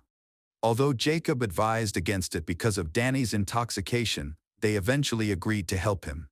After climbing into the back of Jacob's truck, Danny, armed with a pistol, unexpectedly shot Jacob in the head through the driver's side window, in full view of Jessica, who was terrified and screamed. Danny then pulls Jacob out of the truck, saying he has no idea why he shot Jacob or what his next actions will be. Jessica begs Danny to spare her life, which prompts the sheriff to ask if she will agree to intimacy in exchange for her safety. Danny interpreted her desperate plea for self-preservation as an offer, and he proceeded to assault her in the back of Jacob's truck. Despite her begging, he shot her, asserting afterward that he did not know why he committed these acts. Afterward, he transported Jessica's body in Jacob's truck, driving to Wayne County to hide Jacob's body while discarding both his gun and Jacob's gun out of the window during the trip. The police have never recovered either firearm. On September 4, 2012, Danny appeared in court and pleaded not guilty. He later changed his testimony, claiming he had not been informed of his rights before questioning, but an appeals court dismissed his appeal. Video evidence from the interrogation showed that he was indeed read his rights. Additionally, police had strong evidence linking Danny to the crime. His truck contained Jacob's blood, and DNA from Jessica was found on his body. In January 2014, Candace Brown, Danny's girlfriend, was found guilty of lying to the authorities during the initial investigation. She had provided him with a false alibi. She was sentenced to 60 days in jail, 30 months of probation, 100 hours of community service, and was required to pay various court fees and fines. On August 20, 2013, Danny Costin was convicted and sentenced to 53 years in prison. Judge Tom Foster stated he was constrained by the plea agreement between the state and defense but believed Danny deserved a harsher sentence. Danny had agreed to waive a jury trial in return for lesser charges and a potentially reduced sentence if found guilty. Judge Foster noted that the court accepted this deal only with the consent of Jessica's and Jacob's families. At one time, New Albany, a suburb of Louisville, was one of Indiana's most thriving communities. Situated along the banks of the Ohio River, it was known for its peaceful atmosphere, low crime rate, and vibrant nightlife. Young people enjoyed a range of activities, with plenty of parties and social gatherings to attend. When Robin moved to New Albany, she quickly made friends thanks to her outgoing nature. She aimed to get an education and planned to marry soon. In the first few months after her arrival, Robin dated a boy named Christopher Baxter. This was her first serious relationship. She had barely dated anyone during high school and was not particularly nervous. Instead, she was focused on getting into college. However, everything changed when Christopher entered her life. Despite their age difference, Robin sparked his interest, and they soon started dating and eventually got married. After their wedding, Robin juggled her job and studies while also planning to have children with her husband, Christopher. However, in mid-June 1990, Robin unexpectedly went missing for several days. Christopher tried reaching her by phone but received no answer. Concerned, he contacted her family to help find her, but they hadn't seen her either. According to Christopher, he had last seen Robin the night before their argument. In the morning, she was gone. He suspected she might have gone to stay with her parents after their fight and hoped to reconcile with her. This news caused alarm for Robin's mother and sister, who lived nearby. They decided to search the city in hopes of finding her. Meanwhile, Christopher was also looking around the neighborhood, checking his own home, nearby complexes, and places Robin might visit. Unfortunately, there were no signs of her, leading him and her relatives to contact the police on January 19th to report her disappearance. He explained that he hadn't heard from Robin since the previous evening, and no one knew where she was. At the police station, Christopher explained that he and Robin's family had already checked all the usual places she frequented, but there were no signs of her. Initially, the police were not very interested, believing it was typical for an adult woman to manage on her own and that she wasn't required to inform anyone of her whereabouts. However, Christopher and the family disagreed. They believed Robin would not simply have disappeared without telling anyone. Even if something had gone wrong, she would likely have reached out to her loved ones. Eventually, her family was able to persuade the police that her disappearance was serious, prompting them to initiate a search for her with urgency. Christopher took matters into his own hands and visited a local news channel to report his wife as missing, hoping to receive assistance. He provided a photo of Robin along with a description of the outfit she was wearing when she disappeared. He remained hopeful that she might be with friends or distant relatives. He reached out to everyone he could think of in search of clues, but no one had any information regarding her whereabouts or any idea of what might have happened to her. The following day, workers from the local power plant went to inspect the sewer drains for maintenance because they had become clogged. During their inspection, one of the technicians made a shocking discovery. He spotted something suspicious in the water that resembled a human body. Consequently, they halted all work and called the police, who sent divers to retrieve the body. They found a woman who was naked from the waist down and had suffered severe head and facial injuries, including a fractured skull. The body was then sent for examination to identify her. Christopher learned about the gruesome discovery and feared that it might be his missing wife, Robin. The medical examiner confirmed through dental records that the body was indeed Robin Baxter. Since the body was found in the river, authorities initially suspected that she may have drowned.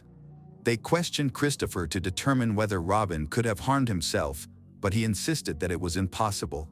She was afraid of water and couldn't swim. Even if she had been in despair, she would not have chosen to drown. Christopher was convinced that Robin had been murdered and her body disposed of in the water. During an appearance on a news channel, he expressed these suspicions and vowed that whoever killed his wife would face justice. He quickly went to inform Robin's family of the tragic news, which left everyone in shock and fear over the situation. The condition of the body suggested that Robin may have been assaulted and might have fought back, resulting in her death. This was a devastating blow to the entire family. None of them expected such a cruel twist of fate. Robin did not seem like someone who would meet such a tragic end. The medical examiner found multiple blunt force injuries on Robin's head and face. The cause of death was identified as a traumatic brain injury resulting from a heavy blow to the back of the head, which led to internal bleeding. It was clear that she had been brutally beaten before her body was thrown into the river. The medical examiner noted that she was already dead when her body was placed in the water, as there was no water found in her lungs.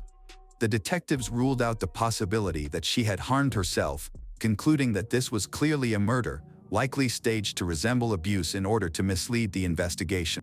In reconstructing the incident surrounding Robin's disappearance, detectives discovered that she was on her way to a party hosted by three men, Douglas Reed, Stephen Burns, and Rick Herron. They were her friends and neighbors. Multiple witnesses confirmed that Robin attended the party. Each of the three men had minor legal issues in their past, but nothing violent had been reported. They all lived together in one house to share expenses, which seemed suspicious given that Robin went missing right after attending their party. Christopher was familiar with these men and harbored feelings of distrust toward them, believing they posed a danger. He openly accused them of being involved in Robin's disappearance and even visited their home to confront them, but they denied any wrongdoing. Detectives conducted interviews with Douglas, Stephen, and Rick separately. Each man recounted the same story, corroborating one another's alibis and confirming that Robin had indeed come to the party that evening. They insisted there were no conflicts and that she was simply enjoying herself. After 8 p.m., they claimed she left, and they had no knowledge of what happened next.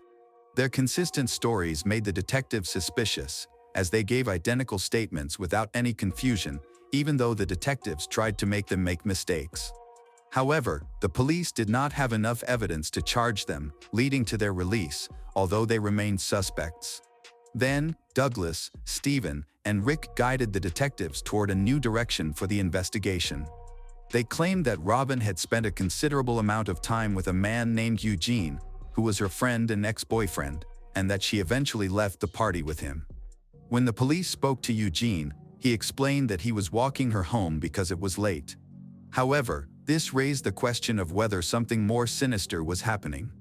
This initiated a lengthy phase in which detectives gathered and analyzed information. As public concern grew about a potentially dangerous criminal in New Albany, many residents felt unsafe. The motive behind Robin's disappearance remained unclear, and there were no solid leads in the case, which caused fear within the community about the possibility of new victims. Amid this uncertainty, various rumors spread. Many locals speculated that Robin might have been involved in an affair. This suspicion made Christopher very anxious. He could not accept that his wife might be living a double life and insisted that he was unaware of any romantic relationships she might have had. He had always regarded her as an honorable person, not one to be unfaithful.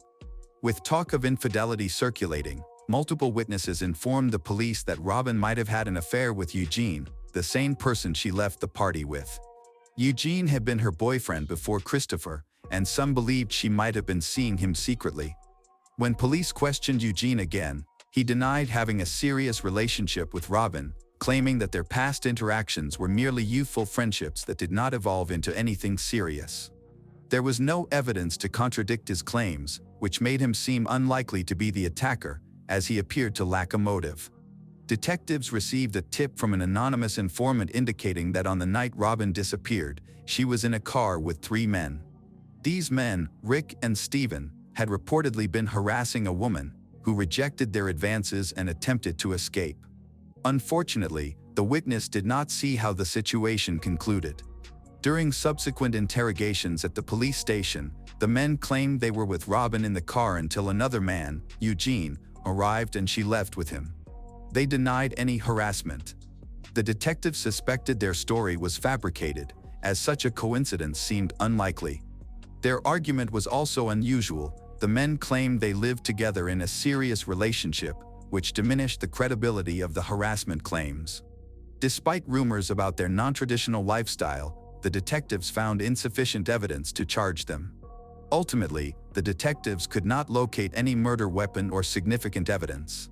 Robin was not abused, and no traces of another person's DNA were found on her body, although it may have been washed away. The investigation stalled, and despite several attempts to reinvestigate using new technologies, no progress was made until 2011. That year, a new police officer transitioned from the patrol division to the criminal investigation department, where his father had worked for 35 years and gained legendary status. Although he did not finish the case, his son was honored to take on this responsibility and was committed to solving it. The new detective delved into Robin's case, determined to seek justice. He reevaluated all the evidence previously gathered. He learned that Robin had disappeared in 1990 and that her body had later been found in the Ohio River, showing signs of severe head trauma from a blunt object. The detective was astonished that this case remained unsolved, noting that multiple suspects had provided each other with alibis that led to their release after the investigation. He began to see that these individuals did not appear to be typical criminals. The detective first asked an important question: why would someone want to harm Robin? Described as a good woman, she was married, had no criminal ties, and led a law-abiding life. Her disappearance and violent death felt completely out of place, especially considering her plans to start a family with her husband, Christopher, and pursue an education. At first glance, it appeared that no one had a reason to commit such a horrific act. However, since it occurred, the police must have overlooked something. The archived documents contained numerous witness names that needed to be revisited. While reviewing the archive, the detective found a potentially significant note indicating that several individuals had not been interviewed during the original investigation. Among these was Charles, Christopher's neighbor, who seemed to have important information. Although the police had attempted to reach him in 1990, they were unsuccessful. He had been instructed to get in touch with the department, but he never did. The detective decided to meet with Charles and also re-interview the original suspects. The first three suspects, Douglas, Rick, and Stephen, had all passed away from illness, which disappointed the investigator. However, further inquiry revealed that none of them had a motive for the murder. They were known to be gay, which made it unlikely for them to commit the crime, and Robin had only shared a friendship with them. This led the detective to consider her ex-boyfriend, Eugene, as a potential suspect. Additionally, as the police examined the case further, they began to focus more on Christopher, Robin's husband, as he could have been involved given the violent nature of the crime. The killer was probably someone who knew Robin well. A conflict, possibly driven by revenge or jealousy, resulted in her cruel death. The detective suspected that Christopher and Eugene might be involved in a love triangle, providing both with potential motives for the murder. There were also rumors that Robin was having an affair. The investigator was trying to establish a connection between one or both suspects and the crime. Meanwhile, the new detective interviewed Charles, who had lived next door to Christopher in 1990. Charles mentioned that he had never been questioned, despite having relevant information. He recalled hearing screams and sounds of a struggle coming from Christopher's house on the night of the disappearance. Shortly after midnight, he saw Robin outside, dressed in a black t-shirt, denim shorts, and flip-flops. She appeared shaken and had what looked like blood on her face, but she declined help and was never seen alive again. Charles, an experienced builder, noted a peculiar incident. Christopher had asked him how to replace all the drywall in a room, which seemed odd since Christopher had recently completed repairs and had never explained the need to replace the new material. A troubling photograph was also found in their family archive, showing Christopher with a metal rod. Robin's family claimed he referred to it as an equalizer, which he kept near his bed for self-defense. After Robin's murder, this rod mysteriously vanished. This led the detectives to suspect that Christopher had killed his wife, likely using the metal rod to do so. The drywall needed to be replaced because it had been stained with blood from the incident, and Christopher might have initiated renovations to cover up the evidence. While this theory made sense, the detectives required solid evidence to take action against Christopher.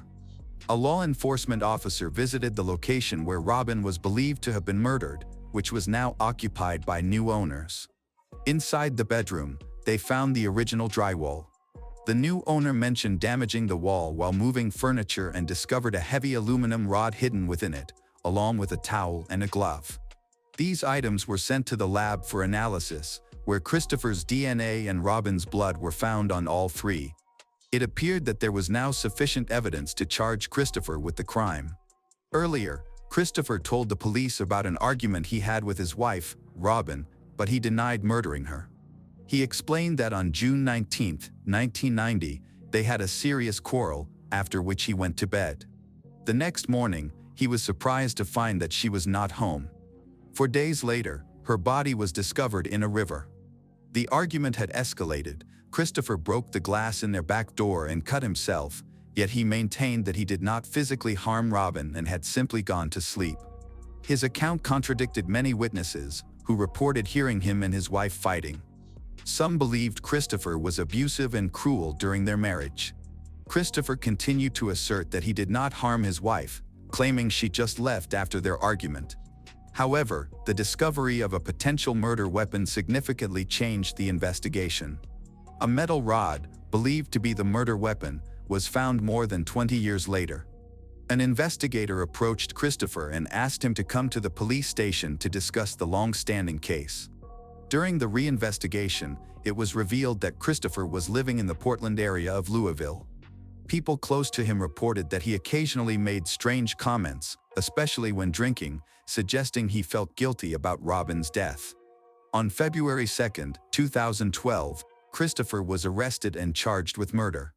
He became anxious, raised his hands, asked for a lawyer, and refused to confess. He was accused of a murder that occurred nearly 22 years earlier. During questioning, he recounted a heated argument with his wife on the night she disappeared. Both had been drinking, he was intoxicated, and so was Robin, who had returned home after attending a party. After being driven home by a man named Eugene, Christopher started accusing Robin of infidelity, and their argument escalated. Ultimately, he went to sleep. However, according to a neighbor's account and the prosecutor's findings, the situation turned violent. They exchanged insults, and Christopher picked up a metal rod nearby, striking Robin multiple times in the head and face. Robin then ran outside, where a neighbor saw her, but Christopher chased her down and picked her up in a car. Instead of taking her home, they drove to the Ohio River, where the argument continued. In a tragic turn, Robin suffered a fatal blow to the back of her head, rendering her unconscious and leading to her swift death. To cover up his crime, Christopher disposed of her body by throwing it into the water from a bridge, removing her pants and underwear to make it appear as if she had been assaulted. As the trial begins, Christopher finally confronts the scrutiny he has long evaded. The trial was initially challenging and experienced multiple delays, partly due to issues with some evidence, but it eventually proceeded. Throughout this process, Christopher consistently denied any wrongdoing. The prosecutor's office presented testimony from multiple witnesses who reported hearing constant screams coming from Christopher's home and believed he regularly abused his wife. The defense attorney argued that this evidence was fabricated and claimed that authorities were simply trying to resolve a case that had been open for 20 years. However, the prosecution argued that the severity of the injuries indicated premeditated murder, stressing that only Christopher had a motive to harm Robin. An important piece of evidence for the prosecution is Christopher's testimony regarding that evening. This testimony aligns with the account provided by a neighbor and contains no inconsistencies. He maintained that Robin was killed after she left the house and denied any involvement. Despite the defense's efforts, the jury ruled in favor of the prosecution. Christopher Baxter was sentenced to 55 years in prison, marking a significant victory for the prosecution. The defense attorney continued to fight, submitting several appeals, all of which were denied. After being free for 22 years, Christopher was finally imprisoned. It remains unclear why the police were unable to establish his guilt earlier, likely due to his ability to portray himself as a grieving husband, which made it difficult for others to suspect him. Christopher is eligible for release no earlier than 2039, but according to records, he died from natural causes. Laura Peacher, 28, was last seen on October 16, 2018, dining at a bar in Sebring. 3 days later, a restaurant employee in Tampa called 911 after finding something suspicious near a dumpster. Laura was a vibrant and social woman. She was born in Michigan in 1989, had an older sister and brother. Laura was born with a short left arm, featuring a thumb and 2 fingers. Throughout her life, she faced discrimination due to her physical difference, but she persevered and remained positive. Laura worked as a job coach at Goodwill, supporting individuals with physical and mental disabilities. Despite her own challenges, her disability was just a part of her unique character.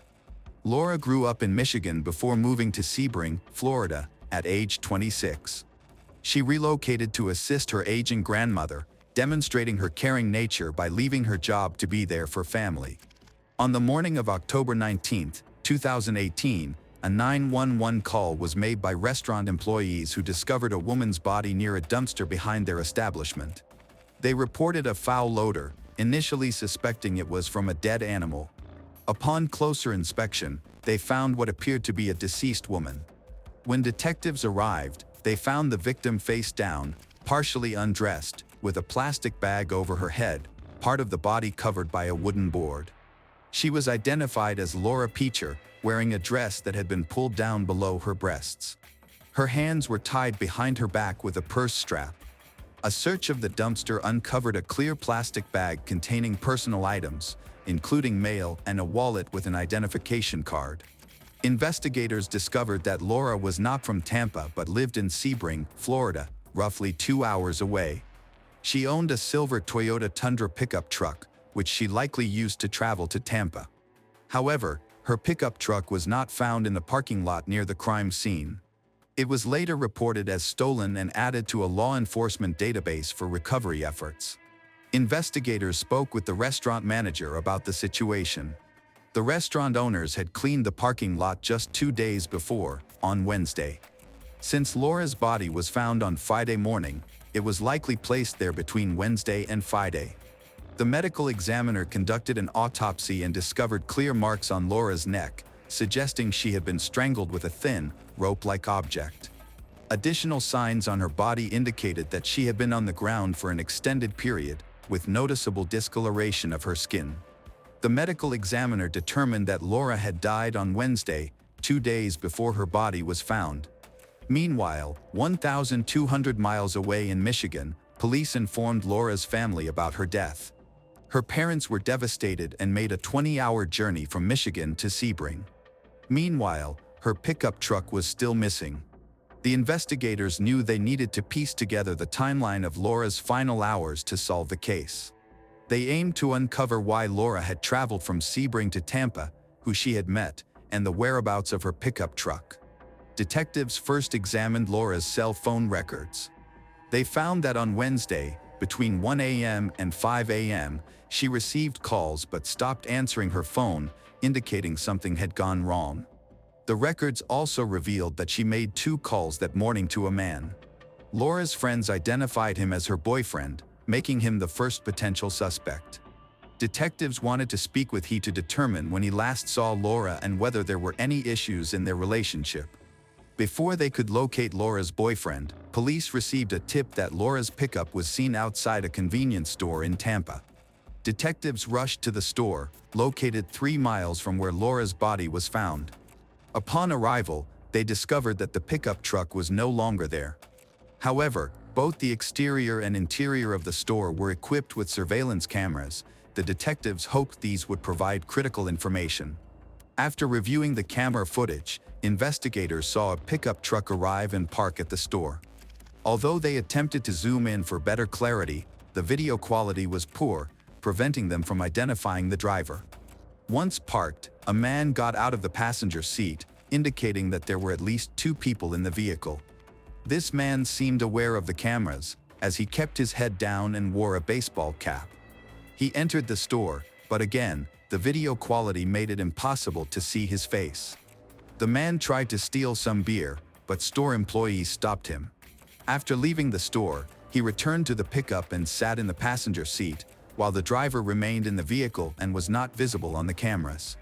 About an hour later, patrol officers found Laura's pickup truck parked on the road, showing signs of a minor accident. The same man seen in the surveillance footage was sitting in the passenger seat. Upon his arrest, he identified himself as Calvin Gary.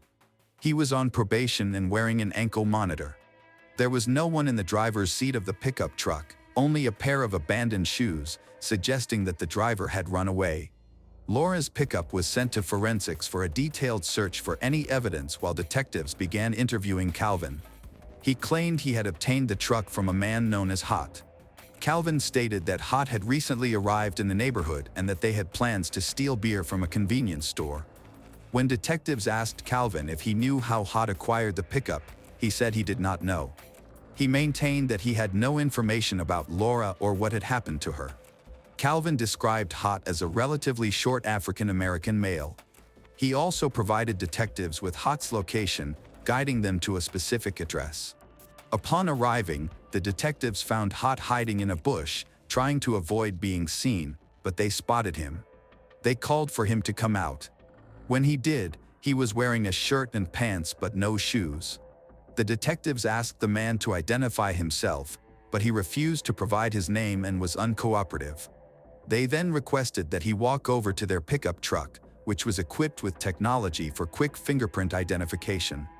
When they scanned his fingerprint, it matched a record in their database, revealing that his real name was Gary Tyrone Danielle. He had a long criminal record and had been incarcerated 3 times. Additionally, Danielle was from Sebring, the same town where Laura lived. Because he was not wearing shoes, detectives became even more suspicious that he may have been driving Laura's pickup truck. However, at that time, the police did not have sufficient evidence to charge him with a crime, so they had to release him. The investigators then focused on Calvin Gary, who, along with Gary Danielle, had driven Laura's pickup truck. Since Calvin wore a monitoring device, law enforcement could track his whereabouts. They found that he had never gone to the dumpster where Laura's body was discovered, nor had he visited Sebring, where she lived. Because of this evidence, the police ruled him out as a suspect. After interviewing Laura's boyfriend, detectives also cleared him as a suspect thanks to his solid alibi. He told them that on the evening of Tuesday, October 16th, Laura had gone to a bar in Sebring. This detail was significant since Laura had been at the bar the night before her death, prompting detectives to visit the bar and talk to the staff. The manager revealed that Laura often stopped by for a meal since she lived nearby. The last time she had been there was on the night of Tuesday, October 16th, and she appeared to be friendly and happy, with no unusual behavior noted. Detectives discovered that the establishment had surveillance cameras that recorded everything. They reviewed the footage, which confirmed the bar manager's account. Laura was wearing the same dress as when her body was found. She was sitting at the bar, chatting with a waitress, had not ordered any alcohol, and nothing unusual was happening. She only spoke to the waitress before leaving around 11 p.m. Further investigation revealed that about 4 hours after Laura left the bar, a witness saw her with a man. Around 2:45 a.m., the witness spotted her at a gas station near a convenience store on the other side of town. At that time, Laura was in her pickup truck and appeared to be fine. There were no signs that she was in distress or needed assistance. The witness also stated that Laura drove away with a man. Investigators went to the gas station where Laura was last seen and reviewed the surveillance footage. At 2:54 a.m., they saw Gary Danielle enter the store to buy cigarettes and talk to another customer before leaving. Another camera recorded Laura's pickup truck backing out of the parking lot and onto the highway. This sighting aligned with an eyewitness report stating that they saw Danielle and Laura together at the gas station near Sebring early Wednesday morning. To find clues linking Gary Danielle to Laura's murder, investigators examined items found in a dumpster. They discovered a partially torn ATM receipt that provided details leading law enforcement to a specific ATM at a gas station in Lakeland. The receipt showed a transaction occurred at 3:30 p.m. on Wednesday, 12 hours after Laura was last seen in Sebring. Detectives then visited the gas station where the ATM was located, hoping the surveillance footage would help them solve the case. After reviewing the footage, investigators located Laura's pickup truck, but they couldn't identify who was inside. Luckily, there were several cameras, and after the truck was parked, they captured Gary Danielle getting out and walking to the store. He withdrew cash from the ATM, purchased a soda, and then left the store. Laura did not get out of the truck and was never seen, leading detectives to conclude that she was likely dead by the time Danielle returned to the truck and drove toward the location where her body was eventually discovered. Danielle was taken to the police station for questioning. At that time, the police only had evidence that he had used Laura's pickup truck, so they began asking him about it. Danielle claimed that he found an unlocked truck with the keys inside and decided to take it. He stated that was the only action he took, and he had no knowledge of who owned the pickup. He mentioned that the interior of the truck appeared normal and he didn't observe anything unusual. The detectives showed Danielle a picture of Laura and asked if he recognized her. He said he did not know her. When they inquired if he had ever met Laura in Sebring, he again replied no. They informed him that they had surveillance camera footage from a gas station in Sebring that showed him with Laura. Danielle understood that the police suspected him of Laura's murder and chose not to answer any more questions. At that point, the detectives lacked physical evidence to prove to a jury that Danielle had killed Laura. There is a specific time limit for a person to stand trial, which begins when the suspect is arrested. Since the detectives were still awaiting forensic results, they decided to release Danielle. Although there was a significant risk that he might flee, forensic analysis provided substantial insights into the case. Experts discovered drops of Laura's blood in the back seat of her pickup truck. This indicates that her body was likely in the back seat at some point after her death, or that the crime occurred inside the truck. Investigators received a forensic report on items found near Laura's body, which showed DNA on the strap used to bind her hands. This DNA matched that of Danielle. Additionally, his DNA was found under Laura's fingernails. The DNA evidence and surveillance footage were sufficient to file charges, leading to Gary Danielle's arrest. At the time of his arrest, Danielle did not make any statements and chose to exercise his right to remain silent. He faced charges of first-degree murder, tampering with evidence, and grand theft of a motor vehicle. Using the evidence collected, investigators attempted to create a timeline of Laura's final hours. They confirmed that she had been at a bar in Sebring alone and left the bar around 11 p.m. Following that, she went to the town center, where she met friends. On that same night, she encountered Gary Danielle for the first time, with no prior relationship between them. Investigators suspect that Laura may have agreed to give Gary Danielle a ride, possibly in exchange for money. Danielle's refusal to answer questions has left investigators uncertain about how he and Laura first met. However, it is known that Laura and Danielle were seen together at a gas station, where an eyewitness confirmed that Laura appeared alive and unharmed in her pickup truck.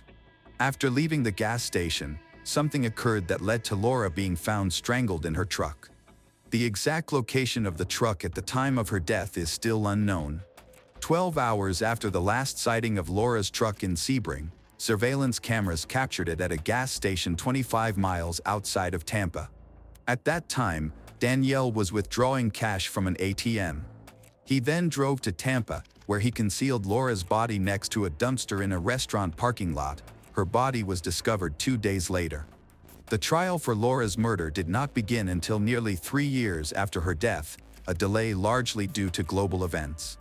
Laura's father, Art Peacher, spent a long time waiting to confront the man responsible for his daughter's death in court. Rather than condemning Danielle, he chose to remember Laura by sharing a story about her kindness. Art recalled an incident where a young boy pointed out Laura's short arm, and another boy mentioned her asthma. Laura responded, "Don't you know there's something wrong with everyone?" Her father presented several items in court that belonged to his daughter, including her journal. The cover of the journal had the phrase, "Live the life you've imagined." Inside, she had written about her dislike for cooking since she lived alone and had no one to help with the dishes. She also expressed her hatred for littering and shared her thoughts about her 4 tattoos. The most significant tattoo for her was a blackbird, which was a tribute to her sister-in-law who had passed away, inspired by a song. On August 24, 2021, Gary Danielle, age 50, pleaded guilty to second-degree murder as part of a deal with state prosecutors. In return for his plea, he accepted a 30-year prison sentence. He also confessed to charges of tampering with evidence and stealing a motor vehicle. During the short court hearing, Danielle, who is bald, has a short gray beard, and was dressed in orange jail clothing and handcuffed, remained silent in the jury box and did not address Laura Peacher's family. While the guilty plea concluded the legal proceedings, it left many questions unanswered, such as the reasons behind Laura's murder and how she came to be in contact with Danielle.